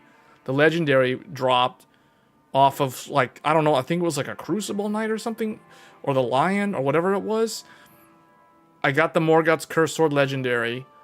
So okay, so that was from the fortress. And then it's like we're going into the lava zone. This is an optional secret zone that will randomly spawn. And when these spawn in, you want to explore because it's like going to Upper Blackrock Spire and Lower Blackrock Spire from World of Warcraft Classic. It is epic. They put so much stuff in this game. I can tell that the developers that made this game played a lot of MMO RPGs because the boss fight design feels like kind of like it's an MMO vibe. Here we go, Magma Worm. We're going in. Okay, so it's basically a giant circle that goes deeper and deeper underground in a clockwise fashion. Then we get to the very bottom and fight the Magma Worm. We're fighting the Fire Prelates, the door boss. You go along the corner, the Magma Worm, acquired Death's Poker, specially strengthened the Gargoyle's Black Blades, so I create a legendary out of one of my purples.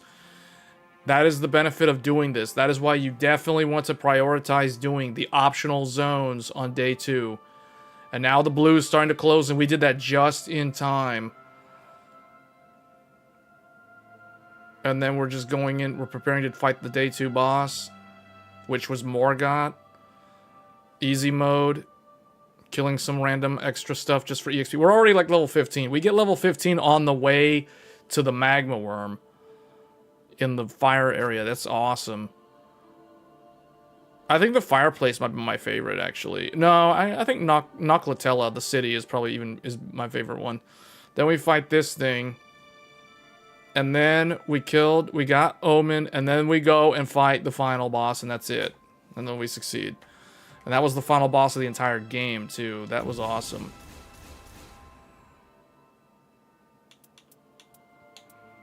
Ooh, I got a good one for Duchess. Fire Grease Possession. It's not that good. Revenant, Power Up. I think we have better. 3,084. What kind of PC can you build for $2,500? Oh, I got Wilder's Earring. Memory fragment found. Hold up. His remembrance. Now every single one of my characters should be on remembrance. There, I have completed every single storyline in this game. We are now about we're like 100% done. That's it. Chapter 9, his final chapter. After a time, a new Night Lord came to be. The Round Table Hold, spared from annihilation, would be formed anew in preparation for a new night. But would it be enough to free the priestess? He would never know. The Night Lord lumbered on, indifferent to whether or not the twin horses would ever ride again. Huh. So the cycle was not broken in that one.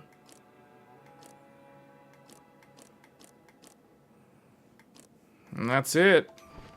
All 8 characters. Stories done. All final costumes unlocked.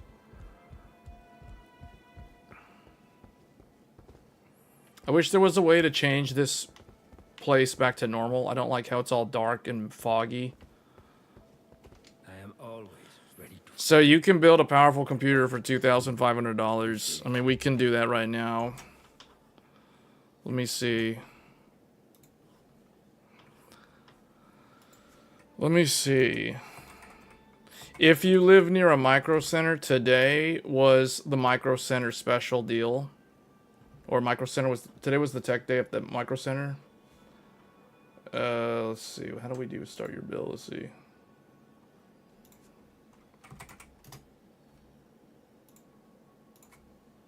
Hold on, let me see here. Micro...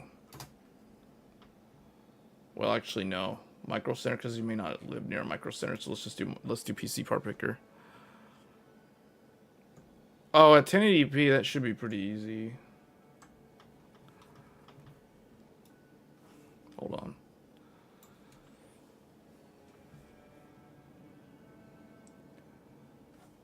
Where's their custom PC builder?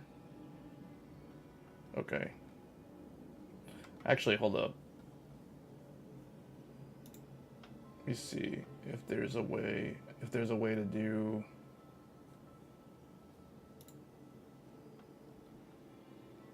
You said for $2,500, right?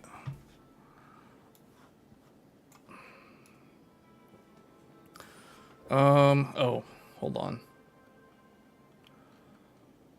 See, with that type of budget, you can probably get an even better motherboard too. But anyway, I'm just gonna see here. If we do, you said it's 1080p, build with the, oh, actually, yeah, build with this. Okay, let's see.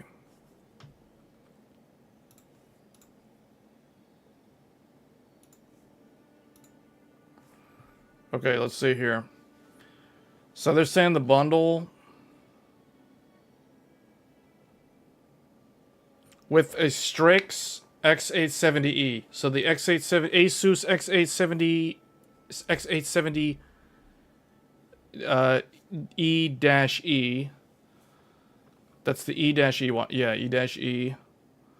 So they're basically cutting the price of the motherboard by like $100 because that's normally a $500 motherboard. And then the Flare X5.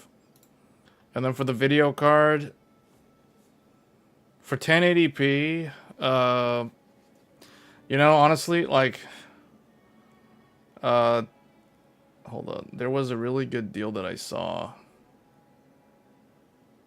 But this is almost like, this is kind of overkill for 1080p, but the amount of VRAM and the amount of, like, longevity.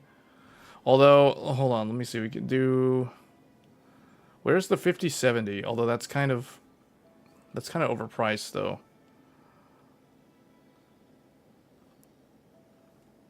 The 9060 XT would be good also.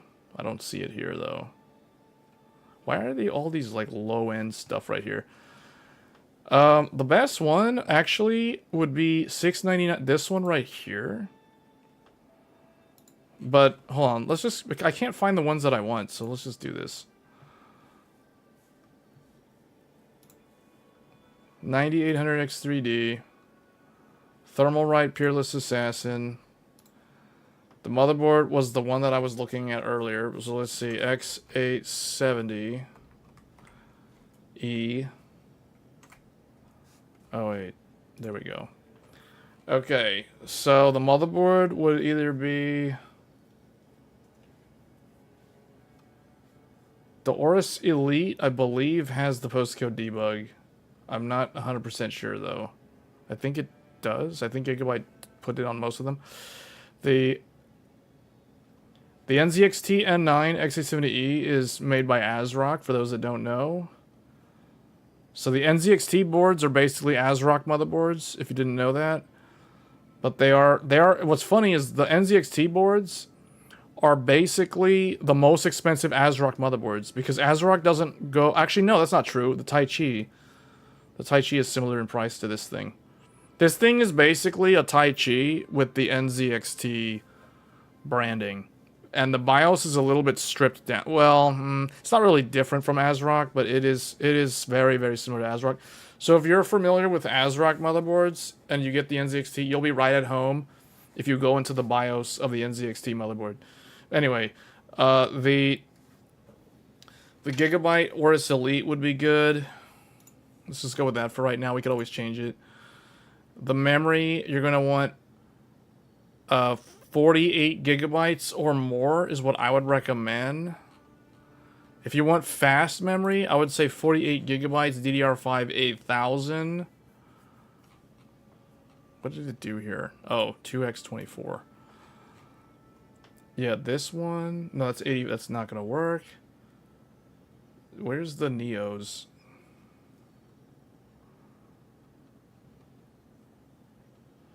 Patriot Viper Extreme. I don't know what... Okay, I need to look at what that actual timings are. But I would say... This. The Royals. The Trident Z5 Royal Neo. is there's a better one, but I can't. Well, I mean that's a nice looking memory kit, but it's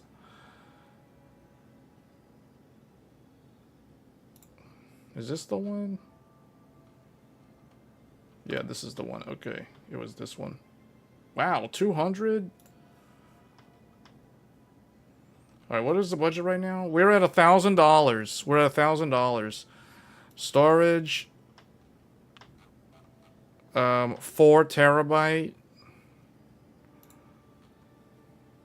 I would do. Where is it? Why? This is so terrible. Why is this website like this? Why is the capacity 8 gigabytes? What the heck?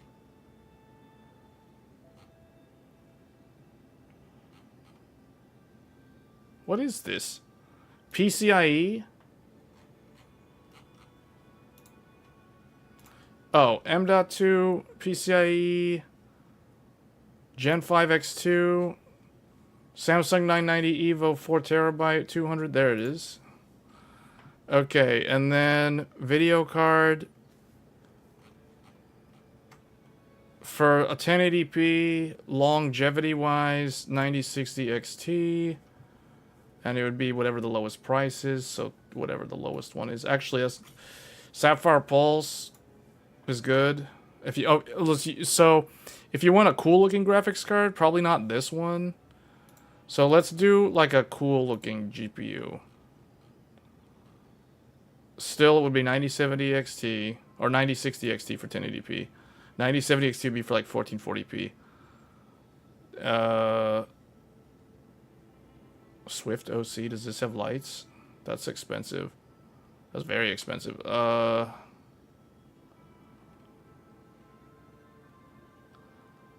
Man, okay. All the nice looking, all the ones with the RGB are so expensive. I probably would just tell you to get the ASRock Challenger if you're okay with a. Oh wait, that's not even how I thought it was. I mean, that's okay. Man, I don't know what is up with all these expensive ones. Why is XFX, like, why don't they have magnetic air for like 400 something?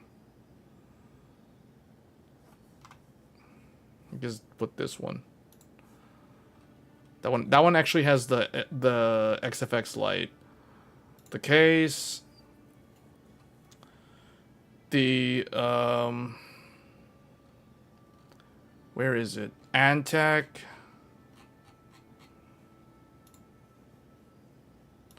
Antec. This one. Is this it? Yeah, this one. For 119. Power supply. Oh, wait, hold on. Wait, how close are we? Okay, we're at $1,700 right now. Power supply.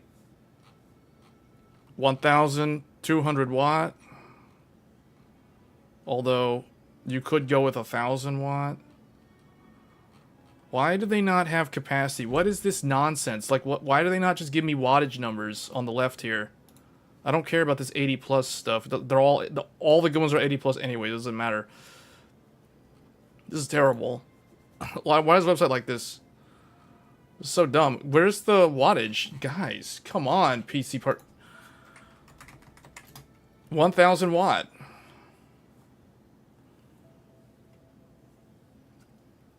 Apparently EVGA still makes power supplies. Okay, Corsair RM 1000E. There we go. We're right at $1,900. There we go. And this one has a bunch of RGB. It has RGB RAM. It has a GPU with RGB on it. Okay, it doesn't have like a lot of RGB, but it has some. A 4 terabyte Gen 5 X2 or Gen 4 X4 SSD. That SSD is literally the one that we're using right now. So that's why I'm putting that on there. And then, yeah, you're using the case that I use for Tech Thursdays. A 1,000 watt power supply from Corsair, which means it's CWT, which is very good. So there you go. That's it. Oh, you said $2,500 though.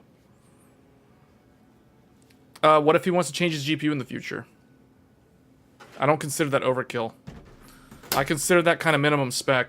I don't consider any power supply under 1,000 watts worth buying in 2025, considering where power consumption seems to be going with a lot of computer components. No, if someone's tasking me with a budget that's $2,500, Personally, I would up the wattage to 1200 watts. To personally speaking, that's what I would personally do if you want to. Because look, I'm still giving you like a bunch of leeway here. This is still like $600. It's about $600 under budget. So, and that's not including like Windows or like any of the external parts. And this is like super high-end DDR5 8000, 48 gigs. Yes, the case comes with fans. It comes with a lot of fans. It comes with 3 140 millimeters in the front and one, I think it's 140 or 120 in the back, and then it has, it's literally right next to me on the floor here. In fact, kind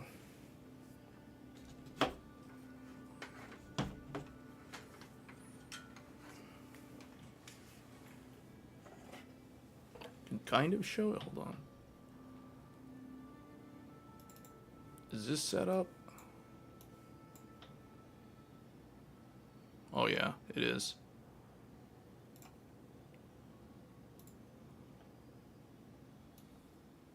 This is the case right here. So it has the front intake grill that is removable. So if you need to remove the dust, you can do that. But you can see the 3 fans. One way down there, 2, 3, 140 millimeters. Magnetic. This is a full tower case.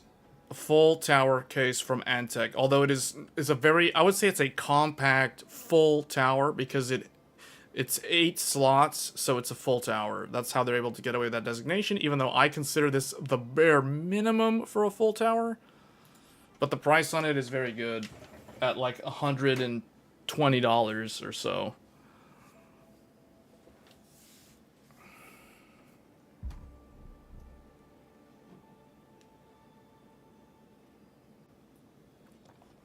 The budget was $2,500. So if someone's telling me they have $2,500, if all of this is $1,900, I would change the power supply. Look, I'll tell you what I would change. I would get a higher power supply. I'd get a 1200 watt. Because if you ever want to upgrade to a higher end GPU, like, okay, here's the thing, guys. People saying that 1000 watts is overkill, they're not thinking about like 5 years from now, or even like 3 years from now. What if the person wants to upgrade the GPU? What if they want to go to 4K? What if they want to go from 1080p to 4K? What if they want to go to 1440p high refresh from 1080p? See? This is why no. 1000 watt is the starting point. 1200 watt is more recommended. So, the course, this is good. Let's get that one. It's a very good power supply. So yeah, and look, we're still way under 2500. In fact, you could go, okay, you want to go 2500? Like you want to go to full budget? Full budget? Let's go full budget. All right, 2100 with the 9950 X3D. The Peerless Assassin can handle that just fine. Although if you want to go even more fancy, like, okay, now you want to go fancy, let's go with the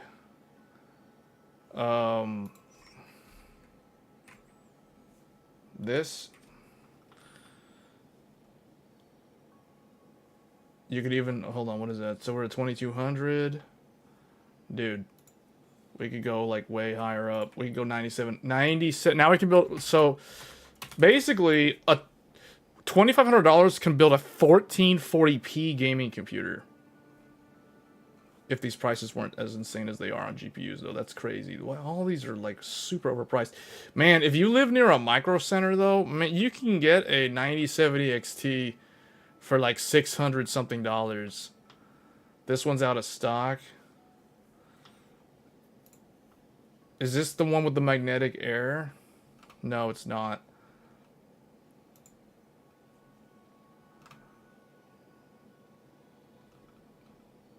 Here's the Mercury. That's like super expensive though.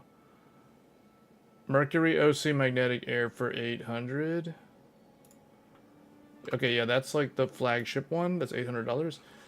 So now we're over though. See, now it's gone over budget.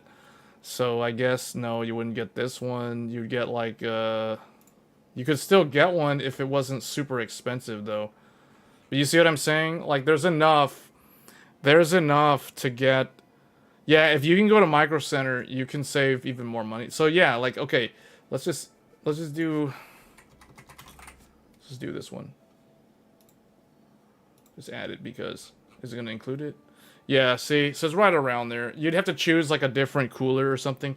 Like instead of this 100 something, you can get like a $100 AIO if you wanted an AIO. Otherwise, you could just go with an air cooler. You can cool a 9950X3D with an air cooler.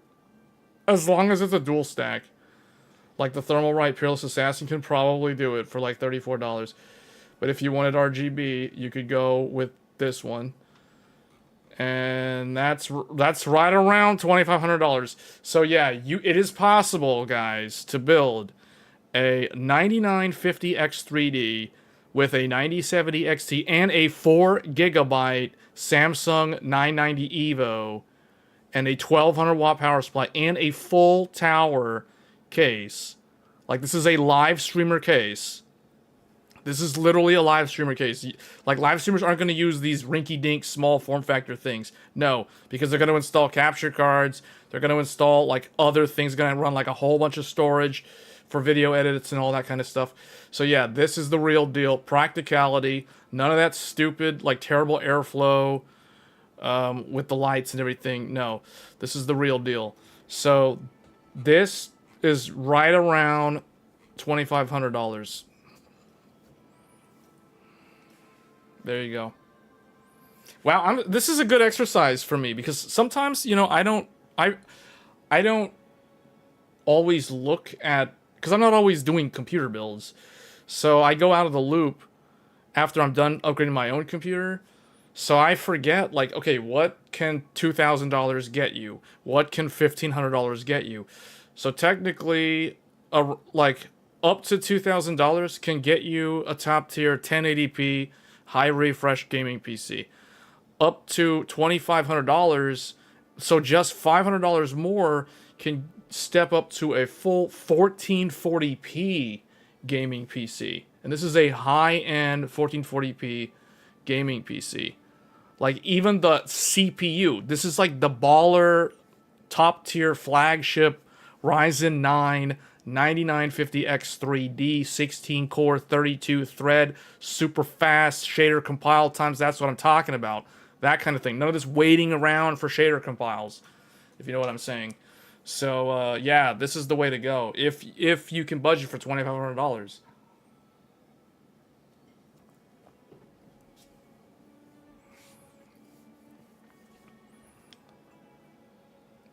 The new Western Digital SN80-100 is faster and cheaper. I've never heard of that SSD. What is that, a Gen 5 SSD?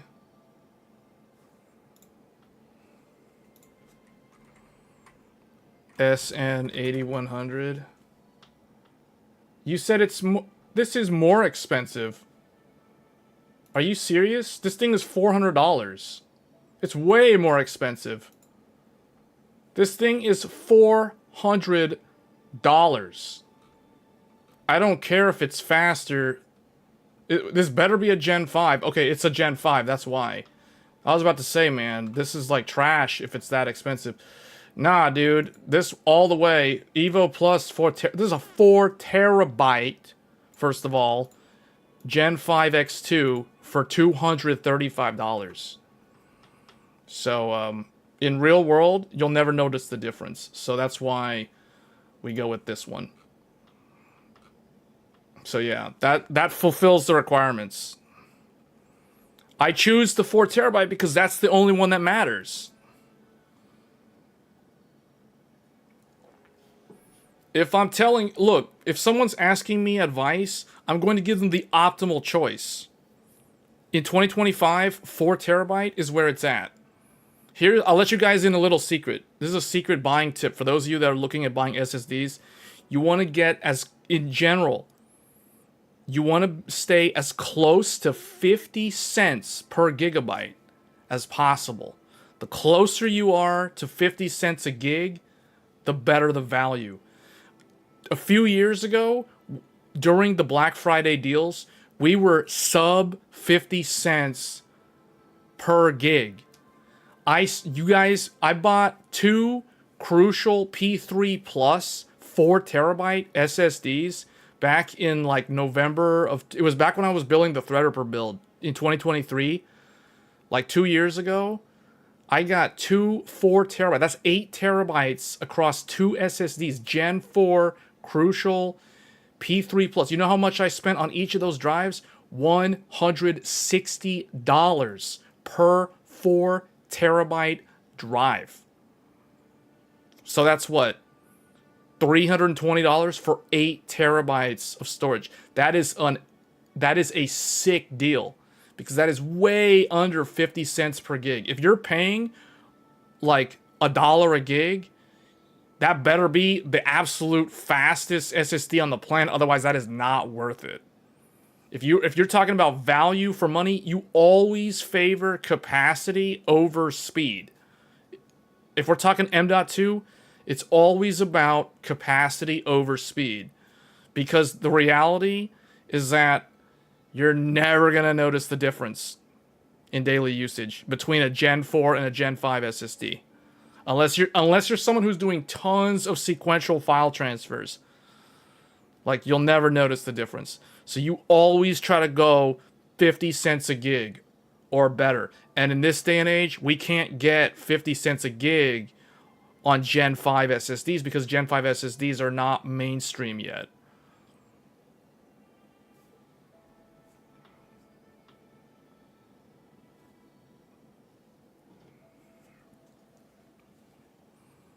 Yeah, that's why I bought one. That's why I have one right here. Because they're on sale. That's what I'm talking about. You gotta, if you see SSDs as close to 50 cents a gig, or if they're at 50 cents a gig, that's already a good deal. If they are sub 50 cents, can you imagine getting this Samsung EVO 4 terabyte for under $200? That's what I mean. Because 50 cents a gig means this drive should cost $200. So in my mind, this is still over my optimal 50 cents a gig. Because I'm paying $35 more. Like, in my mind, I look at it like, oh, I'm paying $35 more than I want to pay. And that's with the sale price. See, because I'm all about getting the optimal value. So if someone's asking me, like, oh, what should I get if this is my budget? Well, obviously, this is what to get. Like, I mean, look at where we're at. We're $50 below the target, and we're getting, this is, and the requirements were a 1080p gaming computer for $2,500. Well, guess what? I just recommended right here a 1440p. So meaning I went above and beyond in selecting a top tier 1440p gaming PC for the money of, a 1080p gaming PC, based off of the requirements.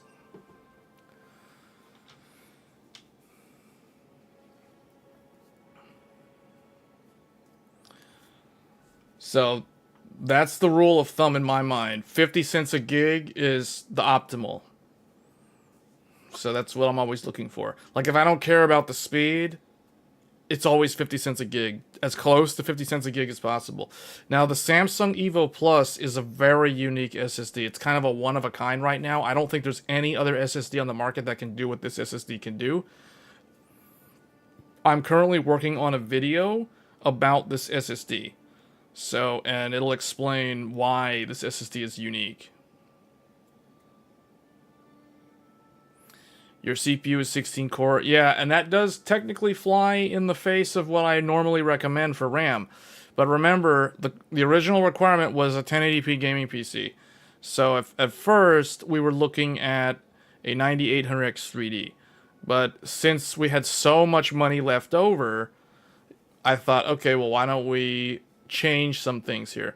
So technically, 48 gigabytes is under the minimum for a 9950X3D. A 9950X3D should have around 64 gigabytes of memory or better to extract the correct amount of performance. So this is something that no one ever really talks about, but people in industry would, like people who know how to build like server infrastructures would understand this. For for certain use cases. Now, for gaming, this doesn't really apply for client-side gaming. Client-side gaming meaning like someone gaming in their house, not like the server side, where you would not undersize your memory. You would never do that in the server world. You'd always want to be at the recommended or oversized. If you don't know, like the example I'll give you guys is Helldivers 2. When Helldivers 2 came out, the developers had a server infrastructure budgeted for 150, I think they said 150,000 concurrent players per cluster. And the reality at launch, they had 750,000 players concurrently per server cluster. And their servers were not designed to deal with that load. They did not have enough RAM, and they did not have enough, they just didn't have enough network infrastructure. It was, it was not good. That's why Helldivers 2 had server issues, lag, disconnects, queue times, all kinds of problems with matchmaking at launch, because the servers were not set up to deal with the overwhelming demand of players.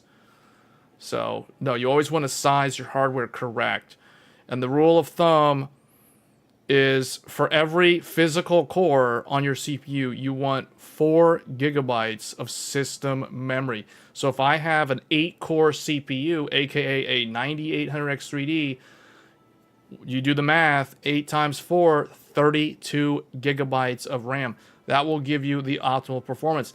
Now, there's nothing wrong with going with more RAM. So if you wanted to do 48 gigabytes of RAM, or if you want to do 64 gigabytes or even more with a 9800X3D, you can do that, but you've already given the cores enough memory capacity per thread, per Windows operating scheduler, that it's going to be totally fine.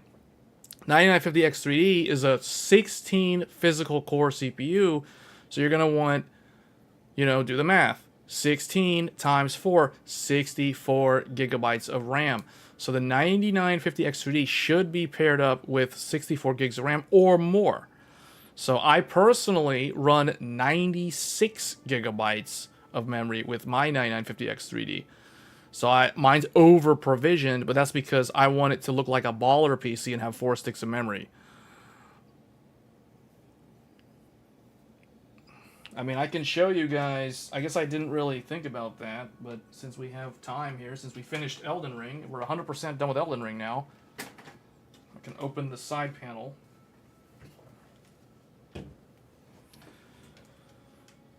I can show you the computer that we're streaming on right now. Oh, where is the thing? Oh, there it is. Okay, so this is the computer that we're live streaming on. This is the X870E Godlike from MSI. You can see the 4 sticks of memory. Each one of those sticks is 24 gigabytes of single rank memory. DDR5 running at 6400 megatransfers. So we are running 24 times 4. That equals 96 gigabytes of memory. And then we have a 360 AIO, the Deepcool LT720, cooling the 9950X3D. And then down below here, we have the Asus Astral RTX 5090. And then underneath it, you guys can see in there, we have, this is the Super Flower LED-X3 1300 watt power supply, and then wedged between that and the Astral, I have my AverMedia Live Gamer 4K. So you guys know I have dual capture cards. So one of those capture cards was outside. I used to have 2 externals. I put the other one with the Asus motherboard somewhere else. So now I have the one Live Gamer bolt connected for the Nintendo Switch 2, hooked up to the USB 4, the 40 gigabit port, one of them, on the back of the Godlike. And then I have the PlayStation 5 Pro for Death Stranding 2, and all my PS5 games connected to the AverMedia Live Gamer 4K. This is what I mean by streamer PC, because if a streamer is serious about covering games when they're released, if it's a console exclusive, for example, back when the Switch 2 launched last month, we had to stream Switch 2 games. So I was covering Mario Kart World, Fast Fusion, etc. All those games. Well, you know how we did that? 4K 60 capture card with HDR. And the way we're doing Death Stranding, I could do it on that one. It would work fine, but we're using the internal Live Gamer 4K HDR capture card for 0 latency. So, yeah, basically, I play my PlayStation and my Switch games as though they were built into my PC because I literally have them fused to my PC via these capture cards. This is why USB 4 is a big deal, because with USB 4, you don't need to install an internal capture card. You can use a USB 4 external capture card that will have the exact same performance and latency metrics as an internal capture card. So that is why USB 4 40 gigabit is a big deal. And then you guys can see, so the Godlike, it has the display there that shows me fan speeds, temperatures, etc. And then the outside of the case, here it is sitting on a carpeted floor in the corner there, and that is basically it. So that is the Godlike computer that we built on live stream last November, I believe.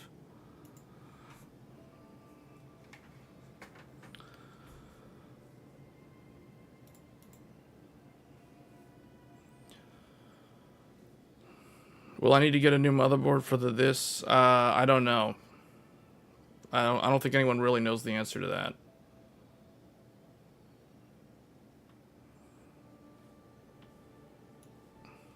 But yeah.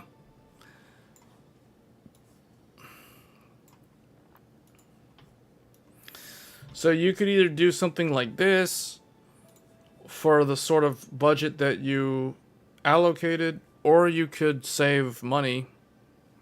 I mean, what if we do this though? Like, what if we, well, I'm trying to think, what if we do,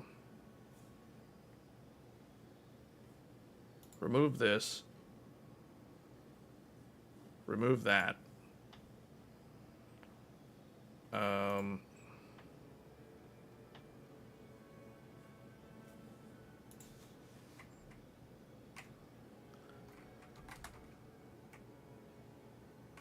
Hold on. What was the skew that I don't know the skew, but it's like what if we were to do instead of this, instead of that 48 gigabytes kit, what if we get more? Like, what if we go with the 64 gig kit, or what if we do man, I can't find the skew. It's like 6400 24 gigabyte. Is it this one? This is the skew? Okay, so what if we did this? What if we did that instead? That would actually reduce the price. So, wow, that's way down there. Oh, we got rid of the GPU. You see, like, what would happen if we did...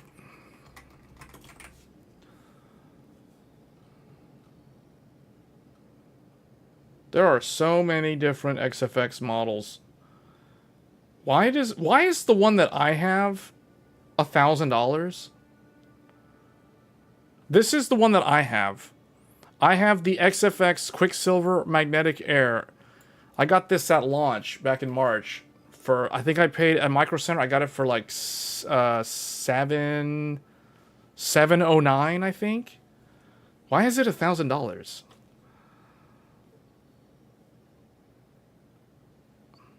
All of these are so expensive now. What is the 5070 Ti priced at? Because these are expensive. 5070 Ti is even worse. Like, the average price on this is around $800 to $1,000. There's a Gigabyte Eagle 5070 Ti for $1,100. $1,149. That is a ripoff. That is a terrible ripoff. So the NVIDIA cards are stupidly priced right now. The AMD ones are, so the average of this, because I look at this, I'm like, okay, I see a lot of 719 options. So let's just pick this Sapphire Pulse to get something here. So there, we're at 2500, and we changed the memory, but got a different GPU. But we're still under the budget. We're like right there. So yeah, I don't know. Weird.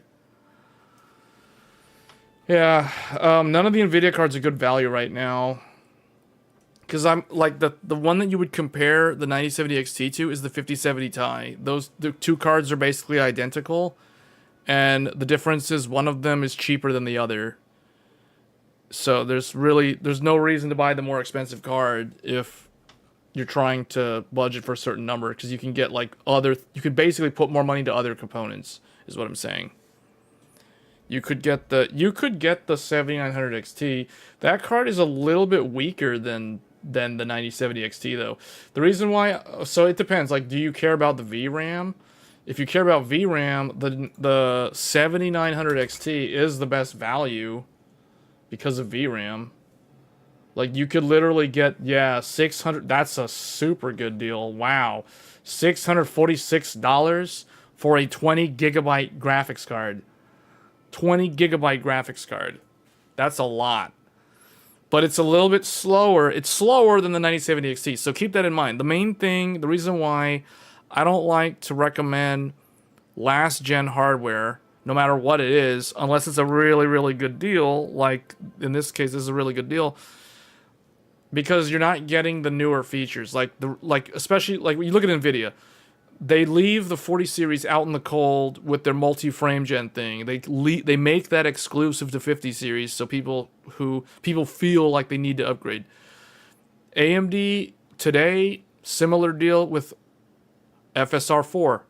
You got FSR4 on, is that what it is? FSR4 on the RDNA 4 cards. You don't have that on the older cards. So that's like the one thing you're missing out on. And that is a pretty big deal compared to multi-frame gen. So, I mean, if you don't care about that, then, and you really, really want the 20 gigs of VRAM, then yeah, 646 is a good deal, I would say, for a 20 gigabyte graphics card with that level of performance. For 1080p, 1440p, that's going to be fine. Yeah, $2,400. That's pretty good. And you're still getting the flagship CPU. That's hilarious. You could step down, though. Like, so there's so many things you could do with this. Like, you could go with the 9800 X3D if you want. And then, like, what does that do? That cuts the price by, like, what, $200? So, yeah, so now it's down to $2,200. You could even change the motherboard if you wanted. Like, you could go really, really cheap on the motherboard. I don't really recommend that.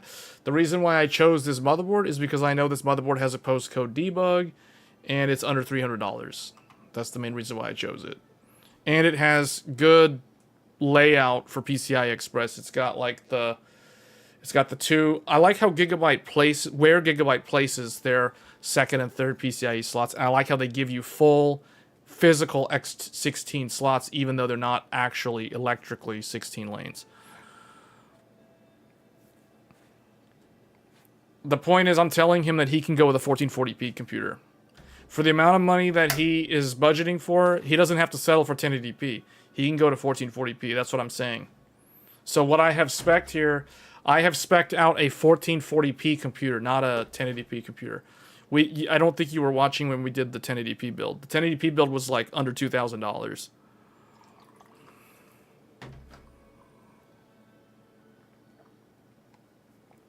If we're doing 1080p,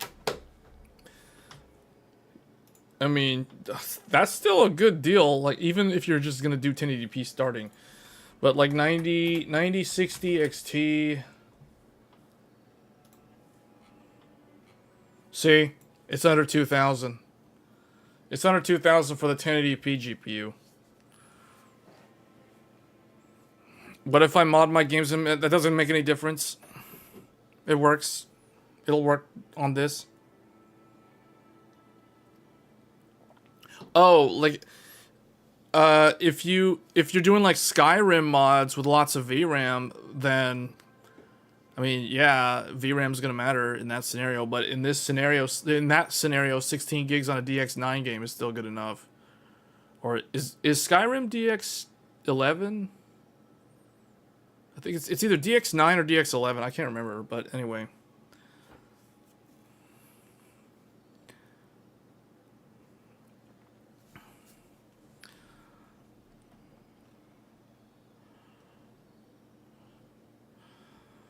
Yeah, but I think this is right now like the 990 EVO plus 4 terabyte is like a really good deal right now.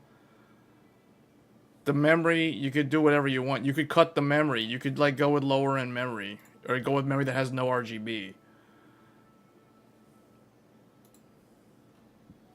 So see, well that barely changed the price. Why is it still 1800? But yeah, there's a lot of stuff that you could change here. You get rid of the RGB on the Thermalright cooler and go with a non-RGB, which that would only save like $3 or $4. So I don't know if that's worth it, unless you really just don't like RGB. You can make it into a completely zero RGB build. The Pulse has no RGB. The Flare X has no RGB.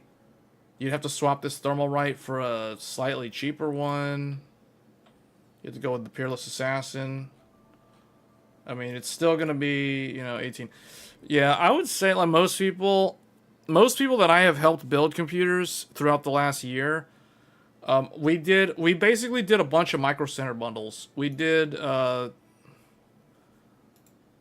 this bundle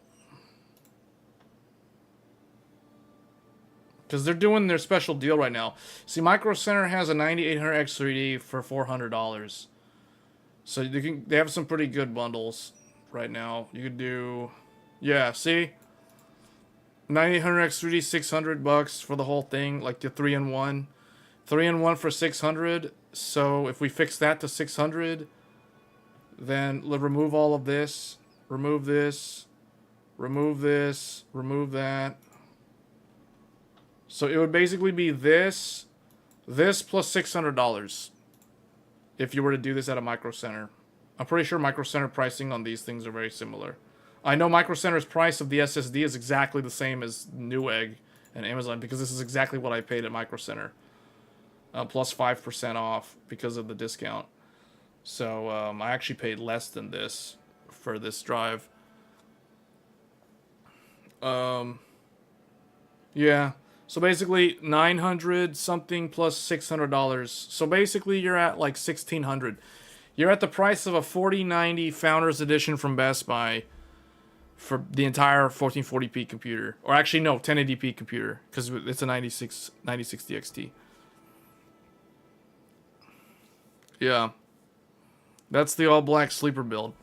So this stuff plus the Micro Center bundle is... And you could do the whole thing at Micro Center. It'd probably be less than this, to be honest, because you're probably going to get... well, I don't know. I don't know. You have to look. Like, what do they have for their... the 9060 XT?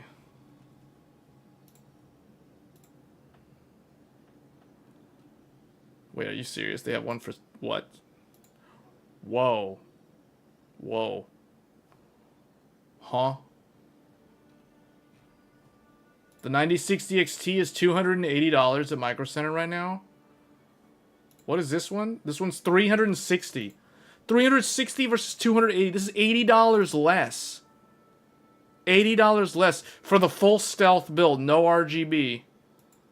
Full stealth build, still has the full backplate, still has the flow-through design, dead silent, no noise.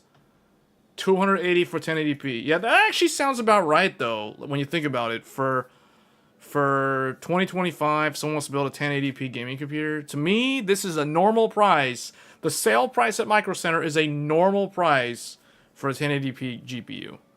Oh, this is 8 gig. Oh, okay, that's why. That's why. Okay. Good catch. Okay. These are all 8 gig. Ah, okay. I see. Look at the giant jump. $70 jump in price for the 16 gigs. Yeah, okay. So the price is like $80 more. 80 to 90. Wait, yeah, about $90 more. Wow. Yeah. Wow.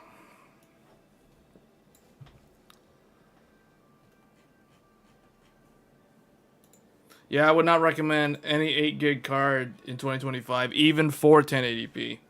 We looked at Monster Hunter Wilds and some other games, and yeah, 8 gigs is 8 gigabytes was something you could get on a GPU 10 years ago. I remember the Radeon 390X it was the Radeon R9 390 and the 390X. Those were AMD graphics cards that had 8 gigabytes of VRAM in 2015. 10 years ago, you could buy an 8 gigabyte. In fact, you could buy one 11 years ago in 2014 with the 290X 8 gigabyte edition. RX 580 was 2017. That was 2 years later, so not quite a decade ago. But yeah, that was 8 gigs in 2017. RX 480 was 8 gigs in 2016. Yeah. So this is why I don't recommend 8 gigabytes. That'll be like I'm recommending someone a GPU with memory capacity from a decade ago. Now, granted, 8 gigs 10 years ago was very, very good because most GPUs in that era were 4 gigabytes, 3 to 4 gigabyte cards. You think about the GTX 970, 3.5 gigs plus an additional 512 megabytes. The GTX 960 had 2 gigabytes of VRAM. Yeah, NVIDIA was giving you 2 gigabytes of VRAM a decade ago. GTX 960 for 1080p gaming. 1080p gaming 10 years ago. Maxwell. This was when GPUs still had DVI dual link on them. They recommend it for 720p and barely recommending it for 1080p. January 22nd, 2015. 10 years ago. NVIDIA GPU for the mainstream. 2 gigabytes of VRAM. There it is. The GTX 960. I knew a ton of people that didn't listen to me and bought this stupid graphics card and then a year later started complaining to me because they already couldn't run the higher textures at 1080p on a 960 a year later. I told them not to buy it and they didn't listen to me. And then they were like, yeah, okay, I learned my lesson or whatever.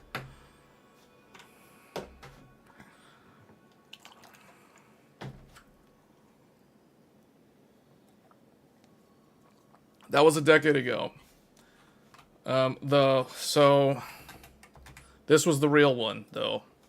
This is the one that everybody wanted or had. 4 gigabyte. It wasn't true 4 gigabyte. That was 3.5 plus 512. There was a whole lawsuit. There was a class action lawsuit against NVIDIA for that. And NVIDIA lost that lawsuit, had to do a payout. But anyway, so a 4 gigabyte. This was a decade ago. This was from 2014. September 19th, 2014. For 300, it was, so they say MSRP $329. The reality was you were spending $350 or more. I spent $350 on my GTX 970 in 2015. I bought it in the summer of 2015 for Final Fantasy XIV Heavensward. Yes, a decade ago, Final Fantasy XIV had its very first expansion. Man, it's really been that long ago. Wow. Wow. Man. Okay, anyway, yeah, that's a trip down memory lane. GTX 970. And then the card that I got, okay, so AMD had the R9 390X, the Granada, 8 gigabytes of VRAM, 512-bit bus, dual 8-pin power connectors. June 18th, literally a decade ago, guys. June 18th, 2015, the Pirate Islands, successor to the Volcanic Islands, GCN 2.0, $429 MSRP. So, and this was basically your GTX 780 Ti slash GT. It was a little bit faster than GTX 970. You can see GTX 970 is here. GeForce GTX 780 Ti. GTX Titan is here. That is the, I think that's the original Titan. That's the very first Titan, actually. So it was faster than Titan. It had more memory than Titan, because Titan had 6 gigabytes. This was $1,000. $999. So Nvidia is no stranger to charging $1,000 or more for a graphics card. $1,000 for the original GTX Titan, and it only had 6 gigs of VRAM. It's like you could get this for $1,000, or you could buy this for less than half, and this was faster with a 512-bit bus. This used more power, but yeah. Anyway, the point that I'm making is 8 gigs was so 10 years ago. That's why I don't recommend it, even if it's like 200 whatever, like at Micro Center. You guys know what I'm saying? So that's why, yeah, no. Definitely go for a 16 gig card. The only other one you could consider for cheap 1080p,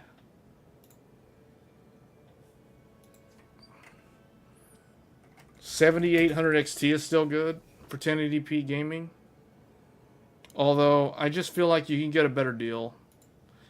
You can get a better deal. Yeah, 7800 XT technically is 1440p. So what I'm trying to do here is I'm trying to oversize. I'm looking at oversizing for 1080p, but I don't know if that's a good strategy. Buying previous generation as an oversize, because you're paying more. You're paying more than a 9060 XT. Yeah, it's faster. It doesn't have FSR4. Same amount of VRAM. It's like, that's a tough choice. That's a tough choice. It would require certain, like, there has to be some specific use case or justification for going with last gen, in my opinion.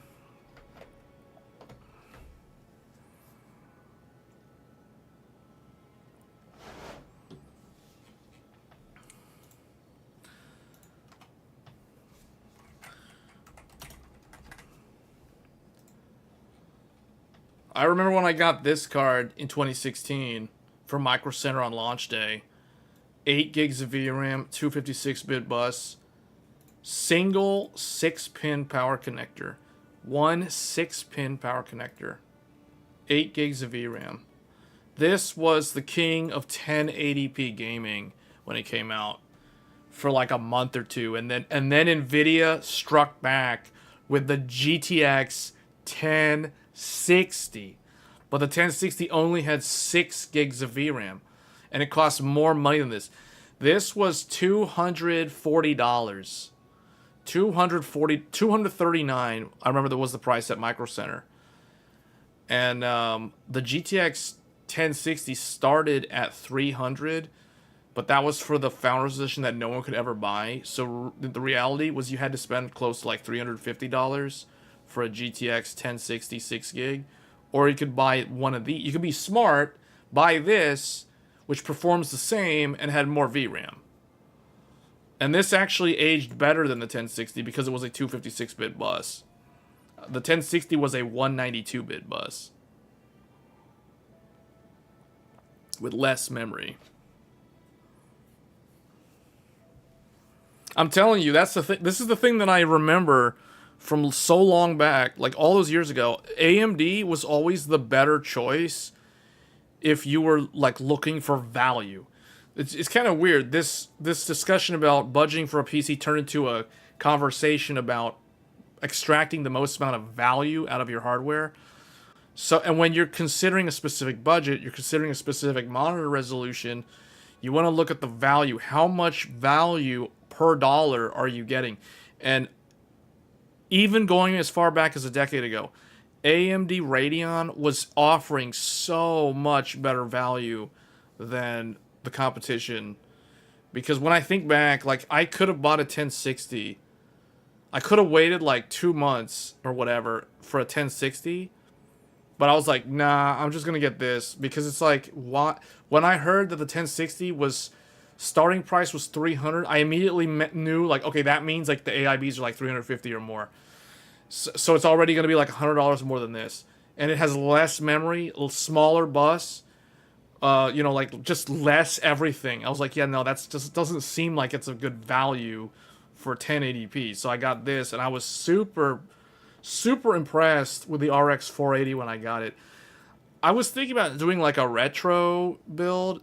We kind of did one for Monster Hunter earlier this year when we did the SLI GTX 1080s and the Crossfire X, the dual 5700 XTs. But I was thinking about building like a retro 1080p computer featuring either the RX 480 or something similar, maybe even something older. But I think this still has driver support. I can't remember. I have to go back and look.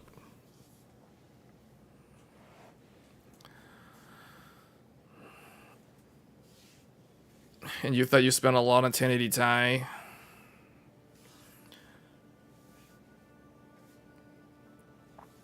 Ti was basically the poor man's Titan.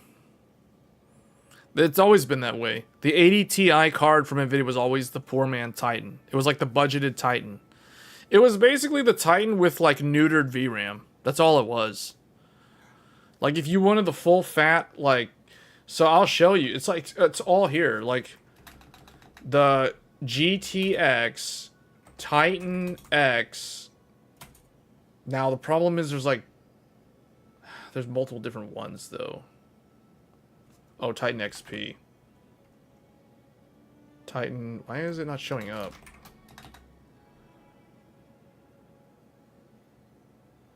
They don't even show it. So wow, Tech PowerUp's missing the Titan XP. This is not the one that I'm trying to show you. This is the Maxwell one. This is the full 980 Ti. The 980 Ti has half of the VRAM because this is the Maxwell Titan X. This is the original Titan X, 12 gigs of VRAM.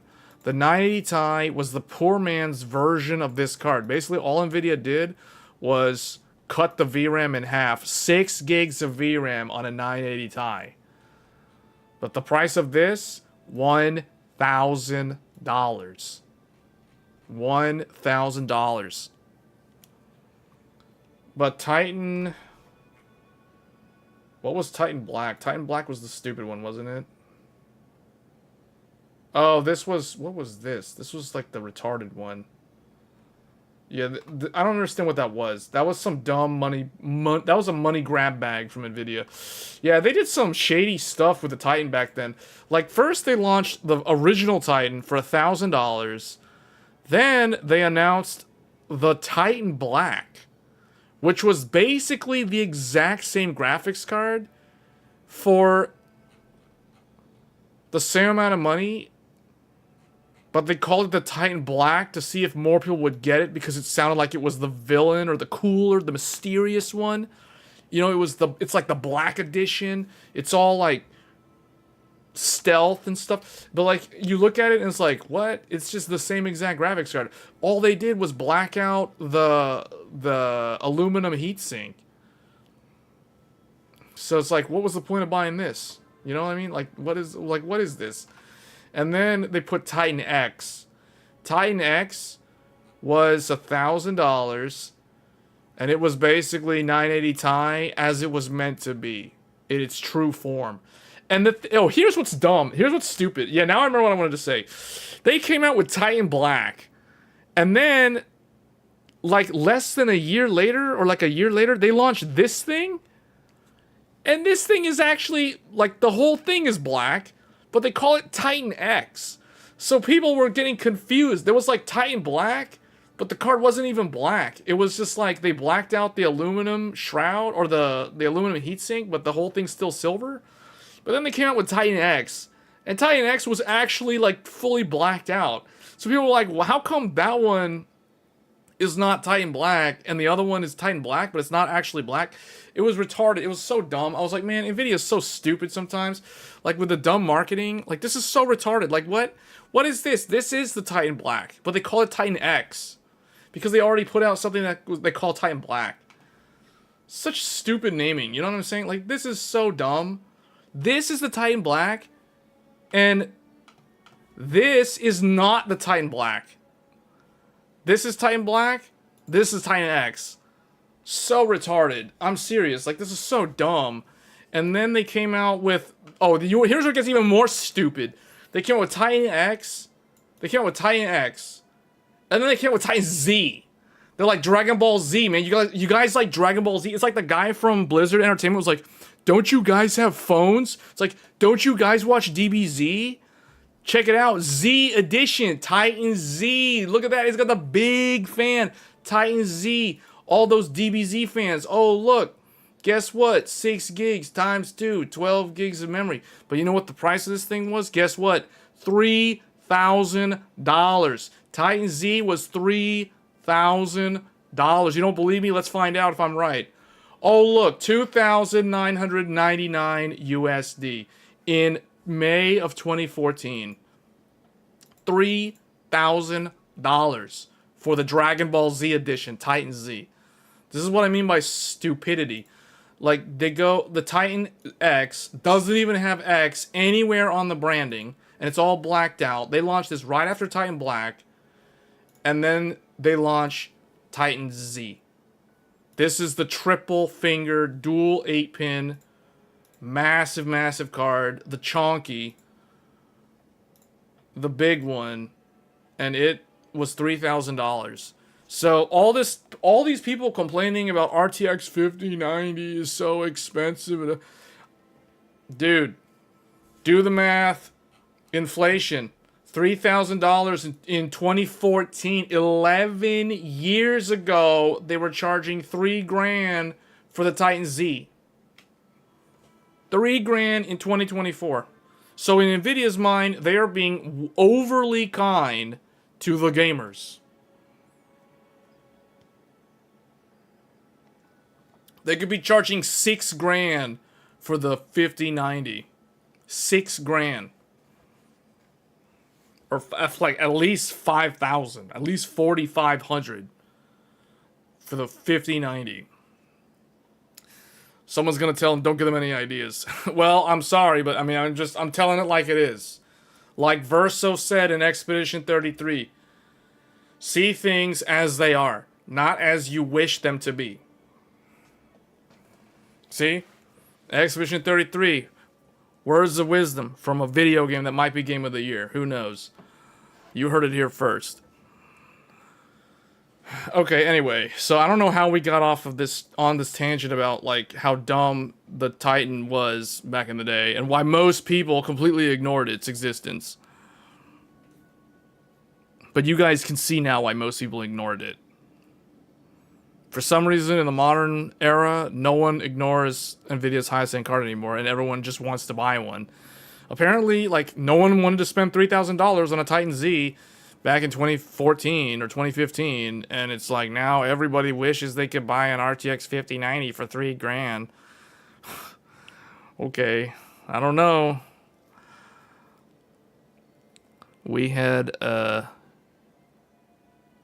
true NAS server go down at work. You loaned my godlike to the office. They used the NVMe extender and built a VDEV. So you just literally just gave them the motherboard? Weren't you? Wait, so you gave them the godlike? Like, what are you using for your own computer then? You just gave them the godlike? You just loaned them the godlike? So you had to pull it out of your own computer? And you...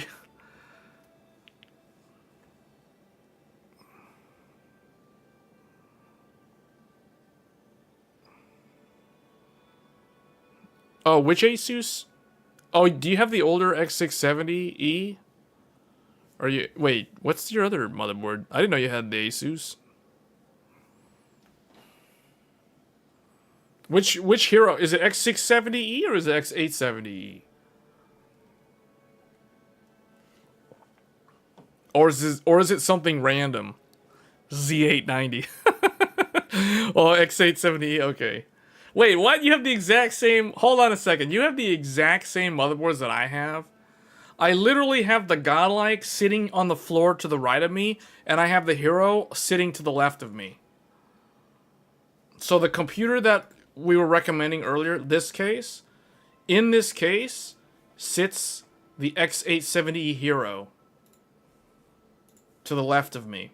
This is the this is currently the Tech Thursdays computer featuring the Crosshair Hero. Oh, wait, what? Wait, oh, wait, Chief, you're the one that said, were you the one that said, somebody said in a comment, I think it was a super chat, a while back, someone said that they copied everything that I did, like, in terms of computer hardware specs. Like, if I went and built, or I recommended something, they went and did. Wait, are you that person that did that? Mark copied me also? What? It's like I have got clones or something. Like, there's a complete copy. The computers are all copies. I mean, there's nothing wrong with that. I don't have anything wrong. I don't have a problem with people copying what I do, because it's like the builds that I do, I know they work. I know that... See, the thing is, I know that they work. So, if someone wants to copy me and do the exact same build, I'm totally cool with that, because I have high confidence that that will be a good build. HTZ copied me too? Wait, all three of you have one of the builds that I did in terms of, like, the motherboard or the GPU or the RAM or something?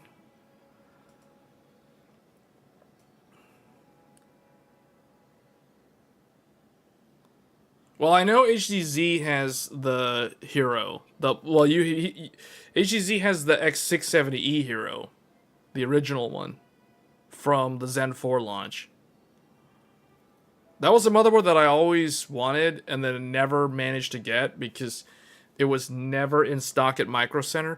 And the thing is, I don't like to buy motherboards online because there's always that chance where something gets either damaged in shipping or it's DOA and you got to send it back and it's a hassle. Now, it's rare. It doesn't happen often.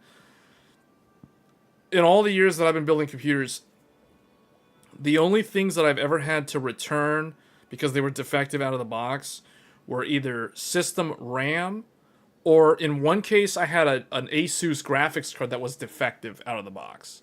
I had to send that back. Like, I plugged it into the computer and I got gray screen. You turn it on, the monitor just goes gray. Gray screen. Nothing. Can't see anything. Can't even get into the BIOS because it's a gray screen. So that means and I tried different monitor, like different ports on the back of the GPU. They all do the same thing. Gray screen. Take it out, put my old GPU in, everything works fine. So I knew, okay, this Asus card is completely dead on arrival. So that one just has to go back. So that's why I prefer to go to Micro Center, because who wants to deal with a return or a defective piece of hardware? You know what I'm saying? So that's why I never ended up getting the Hero. I could have gotten the Hero, the original Hero, the X670E from Newegg multiple times, but I ended up not getting it. I ended up going with the Gigabyte Aorus Master.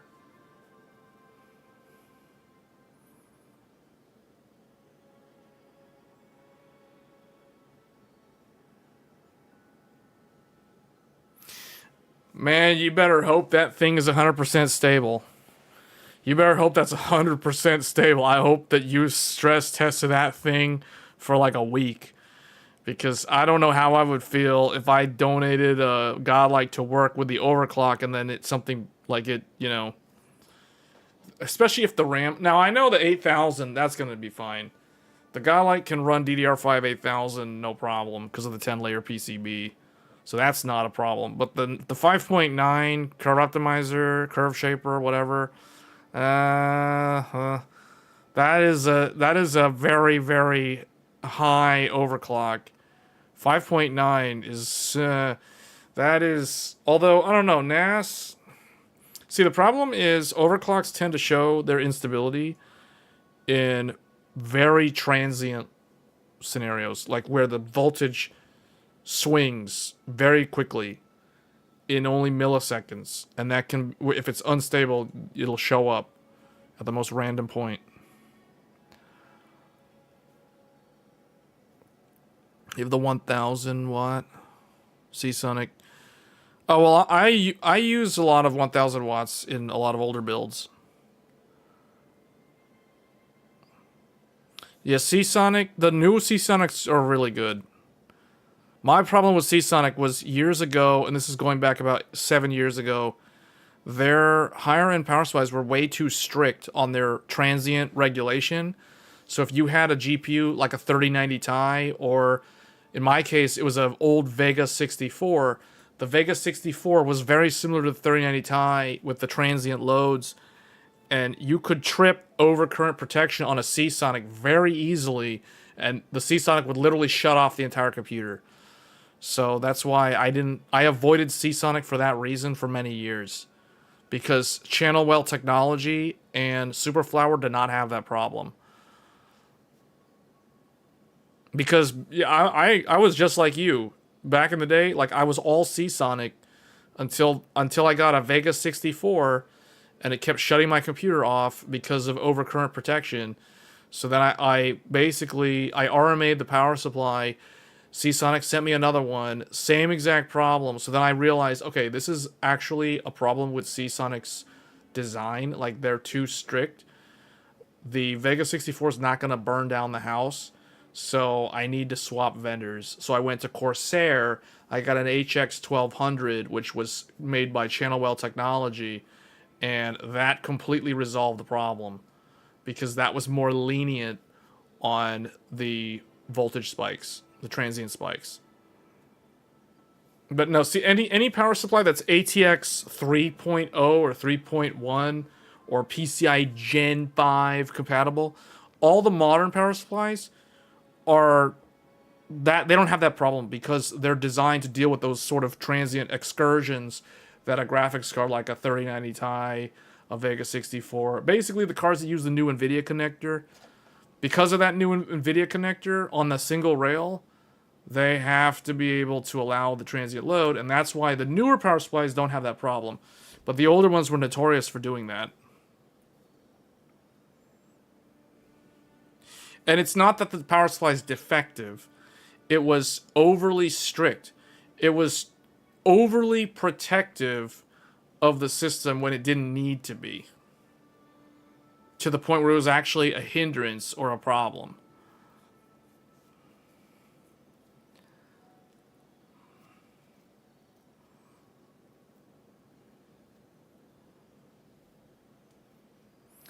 Yeah, so I run a 1000 watt in the Intel computer that I have, the Z890. The Intel Core Ultra computer it has a 1000 watt MSI power supply. Yeah. The Superflower one, all the Superflowers and the Corsairs I trust, although I don't trust Corsair's custom cable for the NVIDIA cards, the 12 volt cable from Corsair, because the two cables that I have tested, both of them have uneven current distribution. That whole video that I made about, like, you know, current draw on the 12 volt high power being a problem, that is a problem for my Corsair cables. And what's funny is Der Bauer's video, he was also using, like, one of his videos, he was using the mod cable mods cable, and then it was like another one that he did, but then he also did a test with a Corsair cable, which is the same type of Corsair cable that I'm using, and he had an uneven current load. So I don't trust Corsair 12 volt cable adapters, official Corsair adapters. I do not trust them because I have two that are already not good, and then the ones that Der Bauer had were also not good. They were uneven. So my 4090 in the Threadripper, it's got the Corsair cable and it is uneven load, And the 4080 Super that was in the video, that one had the other Corsair cable, and that one also has uneven load. So yeah, it's just, I don't know how I feel about that. I feel like if you want to use, I guess the included NVIDIA adapter is okay, but I don't know. I don't like using the adapter because it adds excess cable length, and you have to deal with the big mess of 8 pins everywhere. So I'm using the native cable that came with the Superflower with the 5090 Astral, and it evenly distributes the load. Even when I was using the PNY, I assume it was even because I only tested it with the PNY and then with the Astral. And the Asus Astral has the software that tells me if it's uneven, and it tells me it's pretty even. They're all about, like when playing Monster Hunter Wilds, they're all pulling about 4 to 5 amps. So they're averaging plus or minus 1 amp, but none of them are anywhere close to like a dangerous limit. So the Asus GPU tweak software doesn't, it's like all green on all 6 pins. So that tells me that the Superflower power supply, that 1300 watt Superflower that I got from Micro Center for like $160 or whatever, that thing is solid. The native cable evenly distributes the current on the 5090. So I trust the Superflower cable.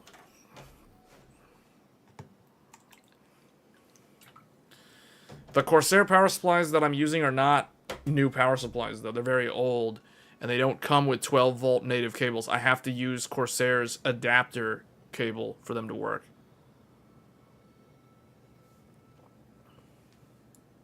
Yeah, I know.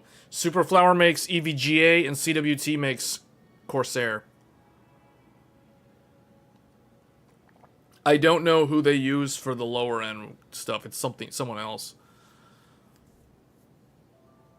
Superflower and Seasonic are completely different companies. Superflower, Seasonic, and CWT are all OEMs. They're all power supply companies, manufacturing companies. I don't think they have a manufacturing partnership. I could be wrong, but that doesn't make sense because they're technically competitors. Can you imagine Superflower and Seasonic? That's like AMD and Intel. That will be like AMD and Intel have a manufacturing partnership. That doesn't make any sense. Unless it's like AMD is asking Intel's foundries to manufacture their CPUs and GPUs or something. But see, that's kind of, I don't know, that's weird.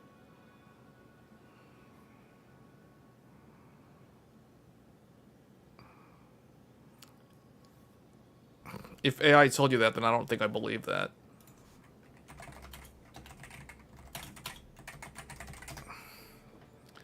Superflower versus Seasonic.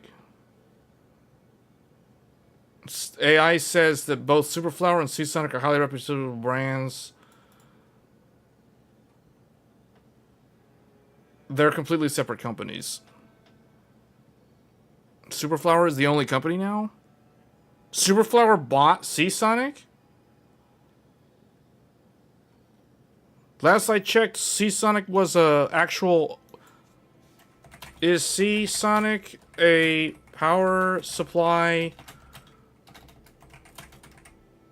manufacturer? Yes, Seasonic is a manufacturer. Wait, Seasonic is a Chinese company? I thought they were Taiwan. Seasonic is Chinese?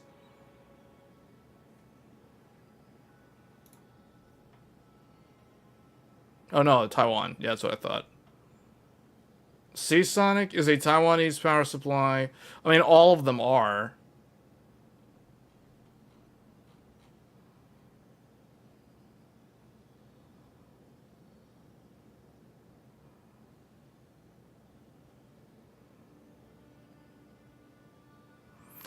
EVGA never manufactured anything.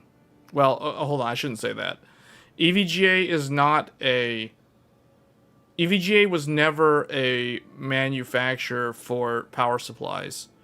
EVGA was a reseller of Superflower power supplies.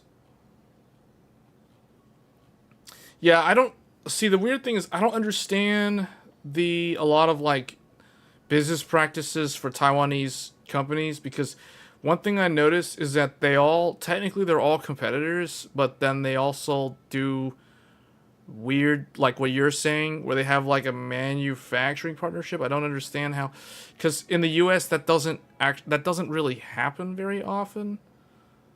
Like, can you imagine if, well, it's like going back to what we were saying earlier. Like, can you imagine if Intel and AMD had a manufacturing I mean, it could happen. It can happen technically if Intel's foundry node was really good, then they could have AMD as a customer.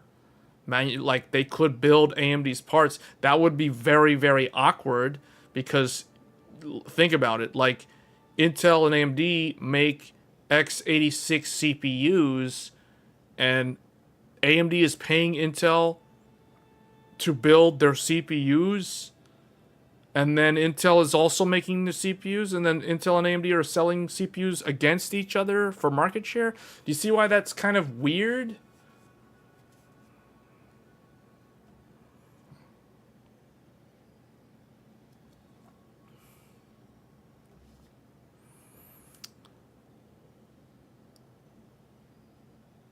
I thought Mazda. Last I checked, wasn't it Ford and Mazda had a manufacturing partnership? Unless that was a long time ago. I don't know. Anyway, whatever. I mean, the point is, it doesn't really matter. Like, Seasonic is a power supply company. Superflower is a power supply company. I currently don't have. I have one Seasonic power supply somewhere. It's the one that kept turning off with high wattage GPU, so I don't really use it anymore. All my other power supplies are either Corsair. I've got, what do I have? I have 3 Corsairs. I have an 850 watt Corsair. Actually, I have 2. I have a really old Corsair RM 850.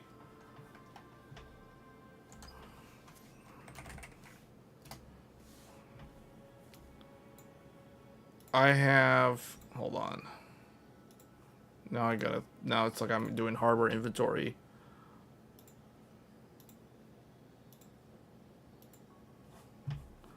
I've got Corsair.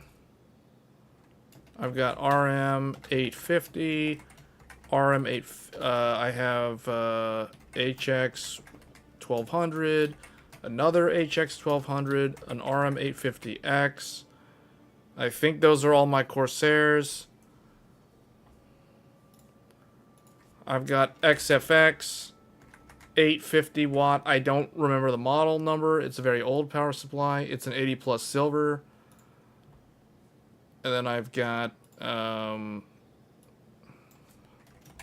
Seasonic. I have a 1000 watt prime titanium.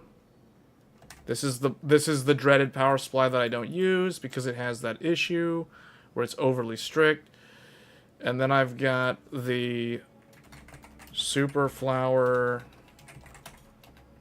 This is the 1300 watt LEDX 3 or something. This is my newest power supply. And then I've got MSI. I've got the 1300 AIP or whatever. The 1300 watt MSI something. This is my first power supply that has the 12 volt high power cable included. And then I have a 1000 watt. This is the Meg AI. It's like, what is it? Meg. There's a whole YouTube video about this power supply. Meg AI 1300p. And then I have the MPG, whatever that one is. That one also has the thing, the 12 volts. And then I have the Micro Center Special. What do they call their thing? Power Spec 1250 watt with the 12 volt high power cable. So is that all of them? 1, 2, 3, 4, 5, 6, 7, 8, 9, 10. Oh, I did not realize I had that many power supplies. Wow. Okay, well, that's my entire power supply inventory right there. I did not realize I had that many. It's interesting doing this exercise because sometimes, like, this is extremely old. This is extremely old. This is also getting kind of old. This is like, what? Almost 8 years old now. These are both like 10 plus years old, those two. I think I got this one in like 2012. So that's like a 13-year-old power supply. This one is from 2013. This is a 12-year-old power supply. This was like Corsair's first gen RM850. This is not made by CWT. That's how old it is. It is made by a company, I don't even know if they're still around, called Chickeny. Chickeny is the one that made this RM850. This is the one that has the orange-colored RM logo. That's how you know how old it is. And then, yeah, this is new. This is new. These are relatively new. And this is new. And this is kind of new. Everything else is kind of old. So I got 1, 2, 3, 4. So half of my power supplies are less than 5 years old. And the rest of them are like way over 5 years old. So, yeah, I have old power supplies. I mean, these are kind of in the middle. I think I got these. I think I've had my HX 1200s for like... When did I get those? I think like... oh, well, duh. I bought one of these to replace this thing. Because of that issue. So this was like 2018. And then I think I got the second one in like 2019 or something. I forget exactly when I got the second one, but I've got two. I know that because this is powering the Threadripper with the 4090. And this one... Oh, this one is powering the 13900K computer, which I don't even know. I should probably take that computer apart because I don't actually use it anymore. At least not actively. It's sitting right behind me. The 13900K is literally right there on the floor behind me. So that the second HX 1200 is in the 13900K system. So we got 13900K, Threadripper. This is my Threadripper Linux computer, the old Threadripper computer. And then I've got, this is powering a computer that isn't even with me anymore. It's like in a different location. This is a 7800X 3D computer. This is doing nothing. This is in the computer that we're streaming on right now. This is in... Where is this? Wait, where is that? Oh, this is in the Crosshair Hero computer to the left of me. This is in the Intel Z890 Arrow Lake computer. And I think that covers... Oh, this one is with the ASRock Nova with the 9800X 3D. And this is on the test bench that we did that Tech Thursdays special where we were testing a bunch of memory. So yeah, my ancient RM850 is used with a test bench. So this is not actually used with an active computer. So that's basically it. So this is not physically here. And one of these is also not here. I think this is not here. So I've got 1, 2, 3, 4, 5. So I'm using like half of my... I don't know where the others are. Like this is definitely not here. And this is also not here right now. So yeah. Yeah. The old parts are usually... A lot of them are like right there behind me. Wow, I gotta figure out what to do with this. Because this thing is sitting in the computer behind me and it's not doing anything. So that's where my other HX 1200 went. The power supplies that have a native 12-volt high power for the NVIDIA cards are this, none of these, no, yes, and yes. So both my MSIs, my Superflower, and my PowerSpec are capable of supporting NVIDIA's high wattage graphics cards. The Corsair HX 1200s are the ones that have... Well, okay, these use the $30 adapter cable from Corsair that I bought. The one that has, like, it has the Type 4, 2 ends that go into the power supply, then it has a 12 volt that goes into the GPU. And then these I would never ever use with the NVIDIA cards. They're too old, and in the case of the Seasonic, it would probably shut down the computer if I tried to use the 5090 with an uncapped frame rate.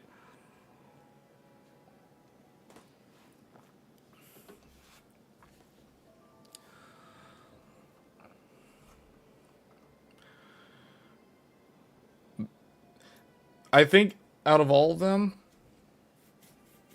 this one was a really good deal at Micro Center when I got it, but I don't think I would buy it. Like, if I could do things over again, like if I could go back in time, I don't think I would have bought this, because the problem with this Micro Center special is the cables are extremely stiff, and the plastic molding on the connectors is very, very sharp. It's not smooth. The cables do not smoothly plug in. You have to really like wiggle them or jam them in to the motherboard, and I don't like that because I feel like I'm gonna break the motherboard connector or break one of the solder joints, if you know what I'm saying. So that's why I probably would not recommend a power spec like a Micro Center private label power supply from Micro Center, even though it's a really, really good deal. I also do not know who manufactures these power supplies, because I think they have multiple suppliers. But anyway, yeah, I would recommend the MSI ones. Those are pretty good. I actually like the MSI ones, and then Super Flower is also good if they're available, especially if you're trying to build like a high wattage machine. I don't know anything about the new Seasonics. I haven't used Seasonic in a very long time. I don't know who manufactured the XFX power supply that I have from like more than a decade ago. It's super old. It doesn't matter. Like, this one is so old, it doesn't even turn off the fan. It has no zero fan mode. Like, the computer can literally be idling, doing absolutely nothing, and the power supply fan on the XFX will still be spinning. That's how old that is. It's super old. It was new when there was no such thing as zero fan mode on power supplies. But anyway, that is a look at that. And Elden Ring's been on here the whole time. And we're done. We are done with Elden Ring. 100% done. I don't need the starting arm limit to have holy damage. Does he have his, Do I get to keep the item that he had?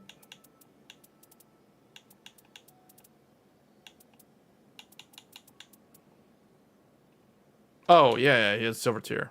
He didn't get a new item. He just got silver tier. Okay. Alright. Well, that was Elden Ring. I would have been playing a whole lot more of this game if it wasn't for the Switch 2 launch, and then followed by Death Stranding 2. But now that I've completed every single quest line, the only reason for me to continue playing this is to collect all the outfits, because there's still... So, let me see. I've got 14... Let me do the math real quick.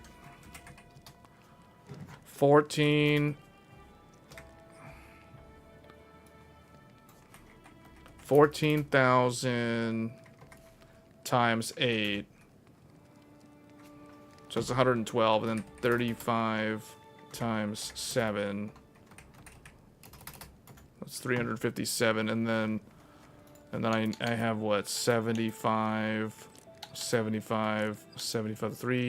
4, 5, 6, 7, 8.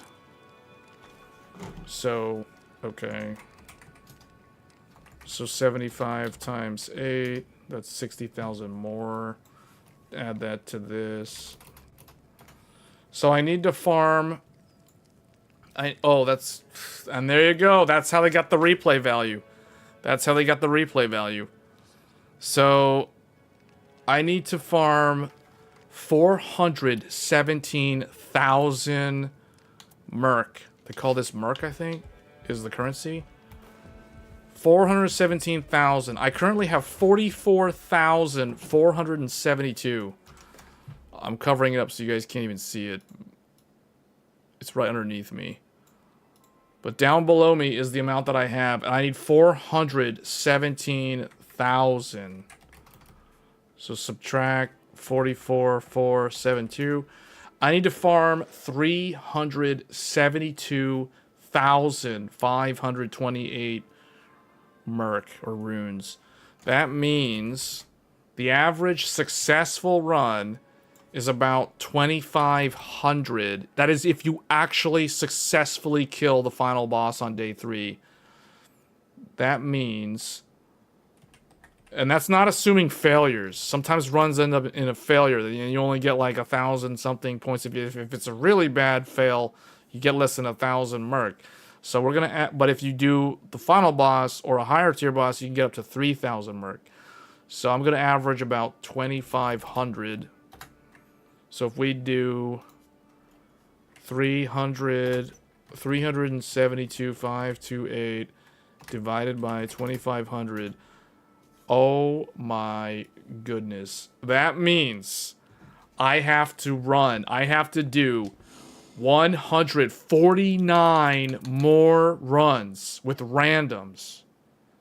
149 more matches. This is how they get you to keep playing Nightreign. That's where they get you. And here's the other thing. Here's the other thing. I haven't even bought all the stuff from this guy. So I haven't even done the math on this. I don't have any of the gestures. I didn't buy any gestures. I didn't buy any of the emotes. And I didn't even buy all of the, like, rare relics. So, we add this up. I probably have to do like 160 runs.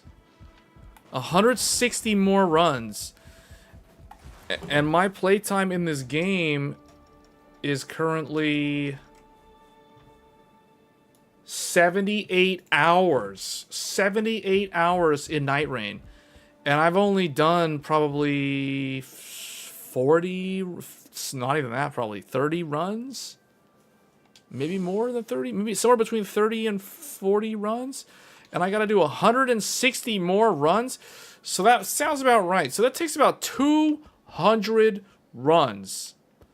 200, like, expeditions to get everything in the game. So we're actually not done with Nightreign.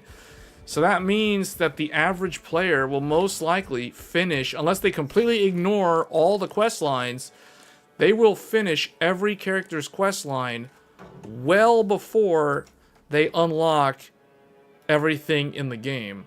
So this game is jam-packed with content. It is so full of content and replayability. So it's crazy to think like how From Software, as small of a studio as they are, can somehow always manage to make these games, these really unique games, that it's very hard to find like a shortcoming of the game. Like the way the game is designed, it just seems well made. They don't have the best fancy graphics, but what they produce is very high quality in terms of the game's fun factor.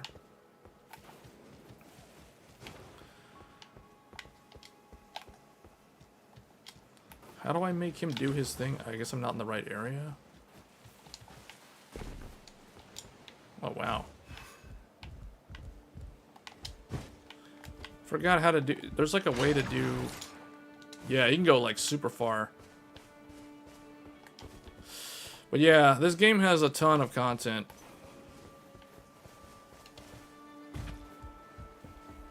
Probably not as much as Elden Ring, but what is here is sufficient. Really, really good. Anyway, guys, we're at the end of the stream. I did not expect to stream that whole extra hour. We were kind of done at the 2-hour mark, but we somehow added an additional 90 minutes to the stream, which was not really intended. But anyway, that concludes Elden Ring and every character's remembrance quest. So we may not see, I guess you guys may not see me stream this game that much anymore. This could turn, I don't know, this is the sort of game that I realized something, like on the last Monster Hunter stream. I feel like the last Monster Hunter stream was one of the most interesting streams in terms of the commentary and the discussions, because Monster Hunter was a game that I feel like that is one of those games that I can play, I can actively play the game and pay attention to the chat, whereas this game is the sort of game that I can't really do that. Like, this game, it's hard for me to interact with the chat while actively trying to concentrate and play the game, because this game, I mean, you guys know, it's a From Software game. Like, it demands the player's attention. You have to play the game, and you have to actively be looking at what's happening on the screen. So it's hard for me to interact with the audience when streaming this game and trying to actually, like, not die in the game and be a huge liability for my allies or teammates. And on top of that, the game is so fast-paced, unlike Elden Ring, that you're constantly on the run. You're just constantly, like, speed running from point A to point Z or whatever. So, but we're probably, yeah. I feel like may not stream this again unless I just decide to for some random reason. But I feel like Monster Hunter is a game that it's replaced Hogwarts Legacy. Like, Hogwarts Legacy was that game where I would play the game and I'd end up talking to the chat. Like, almost 90% of a Hogwarts Legacy stream was me talking to the chat and not actually playing the game, or like kind of passively playing the game. This is the sort of game that I can't really do that. But I feel like Monster Hunter, depending on what I'm hunting in that game, I can actually pay attention to the chat. Because I went back and I looked at the previous stream and I was able to do that for the most part. So we may actually stream Monster Hunter Wilds. As much as people are very kind of like mixed on that game, I feel like that is a good game to live stream. And I kind of want to revisit that game with different computers again, because people still seem to complain about the performance of Monster Hunter Wilds. And I think the stream that I did previously, we looked at the game at 4K with a 5090 and a 9950 X3D. So basically, we removed all the CPU bottlenecks, or at least mitigated them massively. And then we were playing with 5090 to eliminate GPU bottleneck and allow us to do 4K max settings without upscale and running at native DLAA. And the game ran fine. So it's like, I don't see a problem. But the thing is, I'm not playing on lowest common denominator hardware. So, and I recognize that. So what we'll probably do for the next Monster Hunter stream, we're probably going to test lower end hardware, or at least we may revisit the game on like RDNA 3 or something and see, does it actually run better compared to launch? Because it's been a couple of months since that game came out, and I hear people still complaining about it. But Capcom has stated that they've already worked on optimization for the game, so it should run a lot better for most people, per Capcom's latest statement regarding that game. So I may revisit it for that reason. You have an EVGA 3060 no longer used. Should you is that so? Here's what I recommend for people that have older graphics cards. You want to always have one spare graphics card. In the event, in the rare incident that your current graphics card goes bad and you have to RMA it for a replacement, you'll have downtime unless you have an older graphics card to use, kind of like a spare tire. That's the way I look at older graphics cards. So if you have more than one, so okay, if the 3060 is your only backup GPU, I do not recommend getting rid of it if it's your only spare graphics card. The other thing too is EVGA. Oh, you have, so you already have two. Man, you know what? The EVGA So, do you use the 4060 in another build?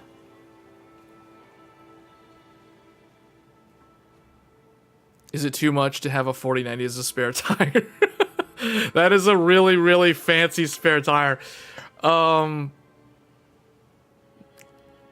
mean, it depends. Probably not. So, if you're someone who wants to like get value out of your hardware, like selling it used, you could probably sell your 4090 to the used market, into the used market for a decent amount right now, because that card is still a very good graphics card. It's still the second fastest GPU in the mainstream market. So we're not talking about professional graphics cards. Forget about Pro Series and all that stuff. Forget about that. If we're talking strictly RTX, GeForce products, the 4090 is still the second fastest graphics card on the market. So if you were to sell that into the used market, you could get a very good amount of money back from your initial investment. So it depends on if you care about that. Now, if that's your second GPU and it's the only GPU you've got, I personally would not sell it at this point in time, because that's your backup GPU. What I was going to say on the 4060 and the 3060, the 3060, you said you have an EVGA 3060. EVGA no longer makes GPUs. So your EVGA 3060 could eventually, after a couple of more years, that could become kind of like a collector's item, because EVGA is kind of like, it doesn't make GPUs anymore. It's gone from the GPU market. So the 3060 EVGA, because it is an EVGA, it could actually be worth more as like an antique, we'll say, or a collector's item in the future. So keep that in mind. Whereas whatever 4060 you have, I assume it's some brand that's still around today. I don't think the 4060 will sell for that much in like a few years from now. So if I were you, personally, but you're using it in a computer though, so never mind. I was gonna say, like, I don't know what you do with the computer that has the 4060, but I would probably, like, say use the 3060 instead, and if you wanted to get rid of one, I would get rid of the 4060 while it still has decent resale value. So, I don't know, because I kind of think that because that's an EVGA card, it'll probably command better resale value in the future as kind of like a collector's antique item, if you know what I'm saying. So, that's something to be aware of. Just keep that in mind. Just because it's EVGA. If it wasn't EVGA, whatever. You always sell your older card to help pay for the newer card. The 4090's used price tanked compared to 2 months ago. See, I don't understand why it tanked, because I don't know. Well, it's because you know why? I'll tell you why it went down. I know why it went down. The 4090 price went down because the supply of 50 series went up. That's why. The reason why the 4090 was so expensive in the used market was because it was impossible to buy a 5090 for a lot of people. Or it was super high priced, it was way overpriced, and the supply was so constrained. That is the reason why the 4090 was worth so much in the used market. Now, it's relatively easy in most markets around the world if someone wanted to buy a 50 series graphics card. Now, the weird thing is, I see a lot of people asking me, is the 5080 worth it? Like, I get that comment a lot on live streams occasionally, but also in comments on my videos. And the answer is, it's probably not worth it. In most scenarios, the 5080 is not worth buying because it is 16 gigs of VRAM and you're overpaying on 16 gigs of VRAM. So the 5070 Ti is definitely a much better deal than the 5080. and it's not that much slower than the 5080. See, that's why the 5080 is kind of a dead on arrival as far as I'm concerned, so I always completely skip that card. The AMD card, though, the 9070 XT, gets pretty close, because it's basically the 5070 Ti. They're identical in performance. And with the new upscaler, they're basically equivalent in features now. So that's the reason why, and the AMD card is even cheaper than the 5070 Ti. So that's the reason why every time someone asks me, should they get a 5080, I'm always telling them, like, no, you shouldn't. You should consider the 5070 Ti, but if you're looking at 5070 Ti, you should compare that to the 9070 XT, because if you're trying to maximize value, that's probably the best choice. Now, the 4090 is a card that is faster than all of those graphics cards, including the 5080, while also having 24 gigabytes of VRAM. So, I'm someone who typically doesn't recommend the used market, like used GPUs, especially NVIDIA cards that have the dreaded 12-volt power cable, because you have no idea how the previous owner like handled that GPU. Now, most of them, if they're spending that much money, I would assume they take good care of it. But you never know with how people are when it comes to disconnecting the cable, because they upgraded and they yanked the cable out, or they didn't really care because they were trying to sell the card off anyway. So you know what I'm saying? So it's like, I typically don't like to recommend used cards, especially when they have the 12-volt power cable. So that's something to also be aware of. But I would say the 4090 in the used market should still be able to command a decent amount. You give it a few more months, it's probably not going to be, like, people are probably going to not opt to buy it unless they're buying it for, like, AI stuff for cheap. And that's going to drive the price down even more. Because we're about to see a lot of professional cards launch with lots of VRAM. This month alone, AMD is launching a 32 gigabyte professional version of the 9070 XT. The Radeon AI Pro W9700 launches this month. That graphics card, depending on how much that graphics card costs, that graphics card will have 32 gigs of VRAM, which means it will have VRAM equal to a 5090, but it will probably cost less than a 5090 because it doesn't perform as good as a 5090, because it's basically a 9070 XT with 32 gigs of VRAM. But you think about AI workloads and people who are using Linux and ROCm, they're probably going to not care about the 4090 once that Radeon Pro card comes out for AI.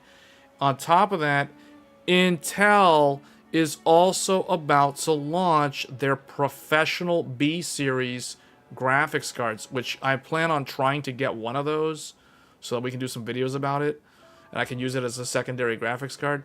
But Intel is going to launch the B50 and the B60. And the B50 comes with 16 gigs of VRAM, and the B60 comes with 24 gigabytes of VRAM. So if people only care about AI, the 4090 is going to lose a lot of resale value in the next couple of months because of AMD and Intel's high VRAM professional cards that are going to try to like undercut NVIDIA in that space.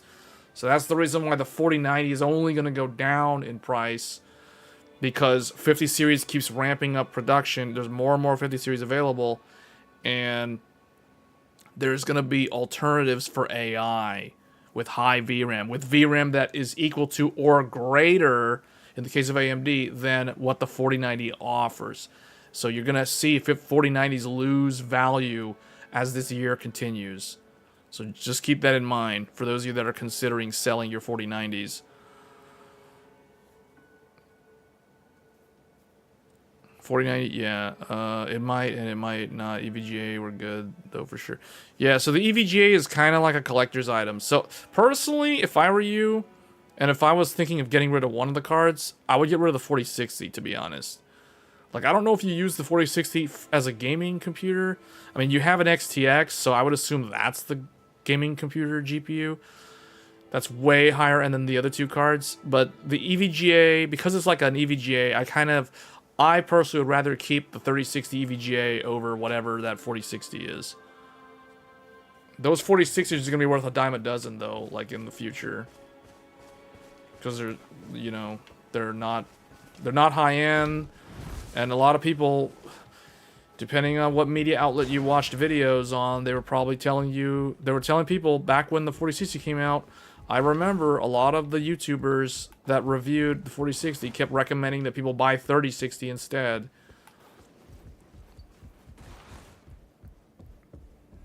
You can go back and watch the reviews of the 4060 and you'll hear people say that. I know Gamers Nexus was one that mentioned that in their review. And I think Linus also did as well. Like, the general theme when the 4060 launched was it's not worth getting over a 3060 back when the 3060 was still in supply.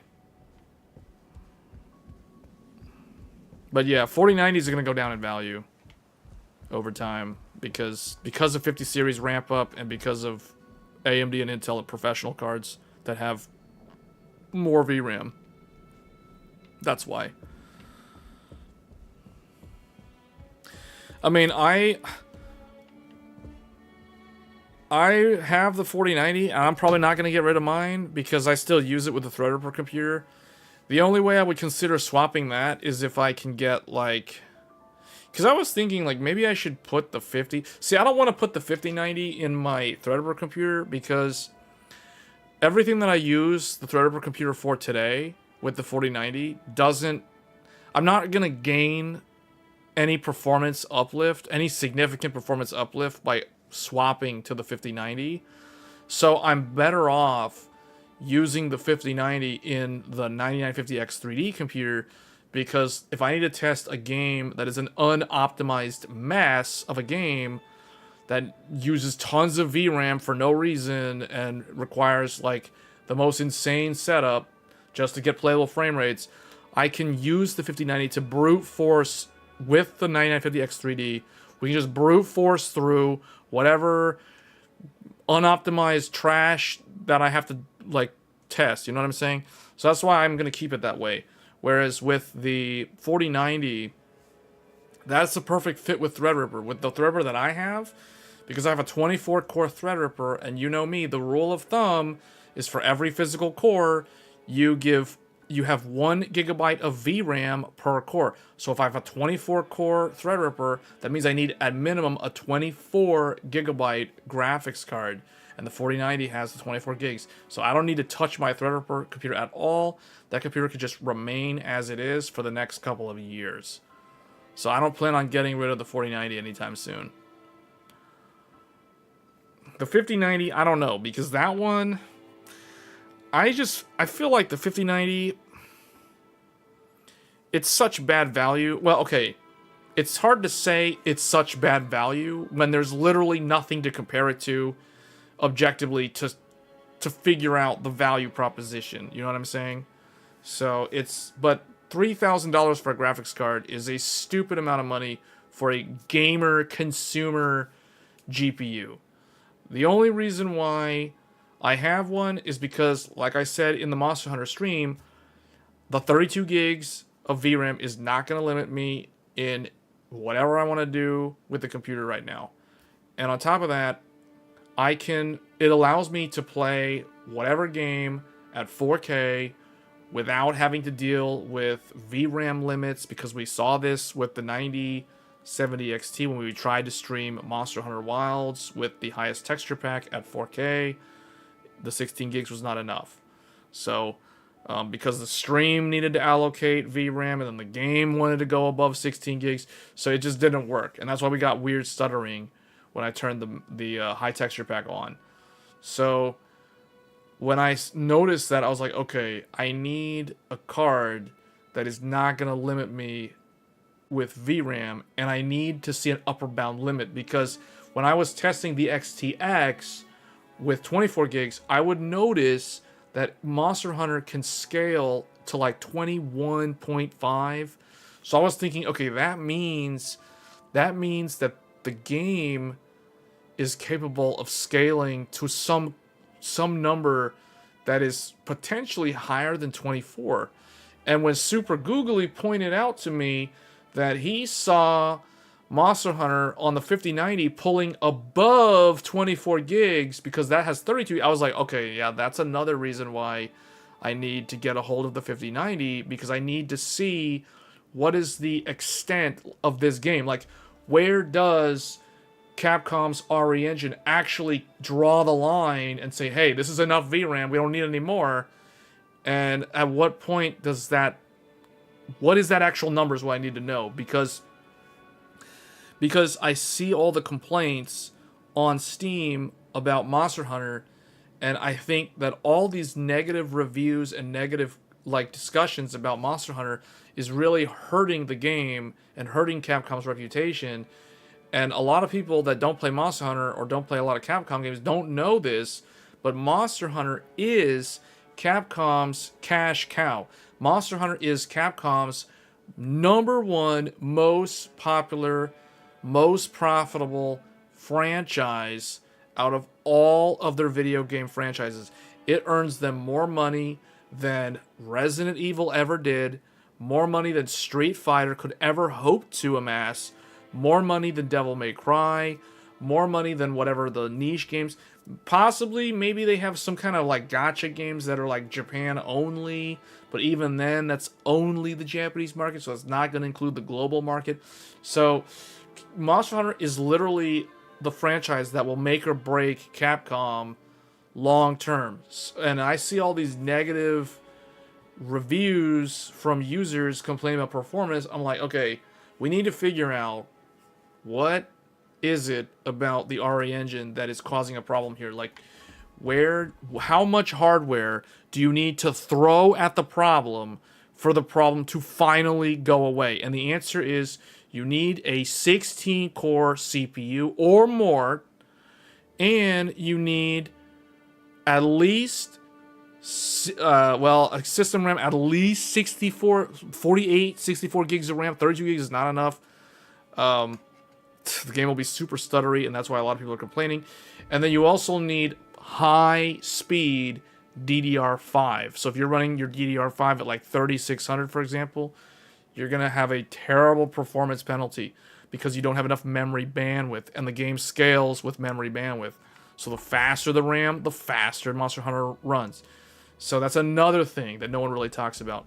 And then on top of that, you need an insane GPU with insane amounts of VRAM, especially if you're trying to play the game at 4K because with the highest texture pack. Because I have a feeling that the reason why people are complaining about stutters is because they're running into the exact same thing that I witnessed with the 9070 XT when I tried to play the game at 4K with a texture pack while streaming, and it exceeded 16 gigs, and I saw the stutters, and I was like, okay, this is not good, and this is probably why people are complaining.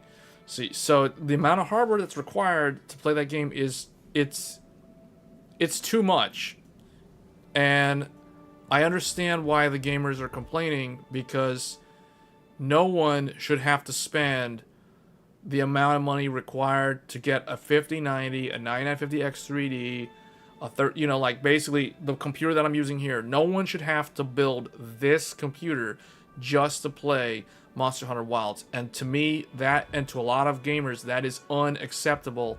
So that does mean that Capcom does need to further look into what they could possibly do to improve the performance. Now, this weekend, we'll probably take a look at Dragon's Dogma 2 again and see if that game runs any better than Monster Hunter Wilds. I have a feeling that it does, because it's not a multiplayer game.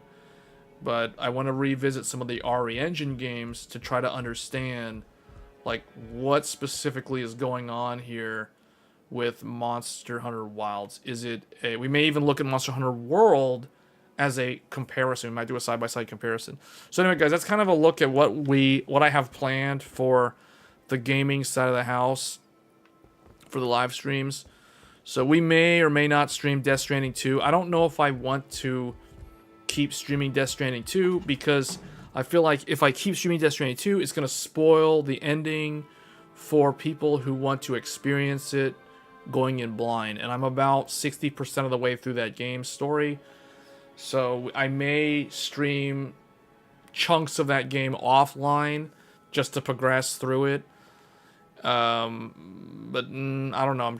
I'm tossing the idea around, like, should I actually spoil the ending by streaming the whole thing, or should I, like, not show all the ending? It's one of those things, because that game is a very, very story-driven game.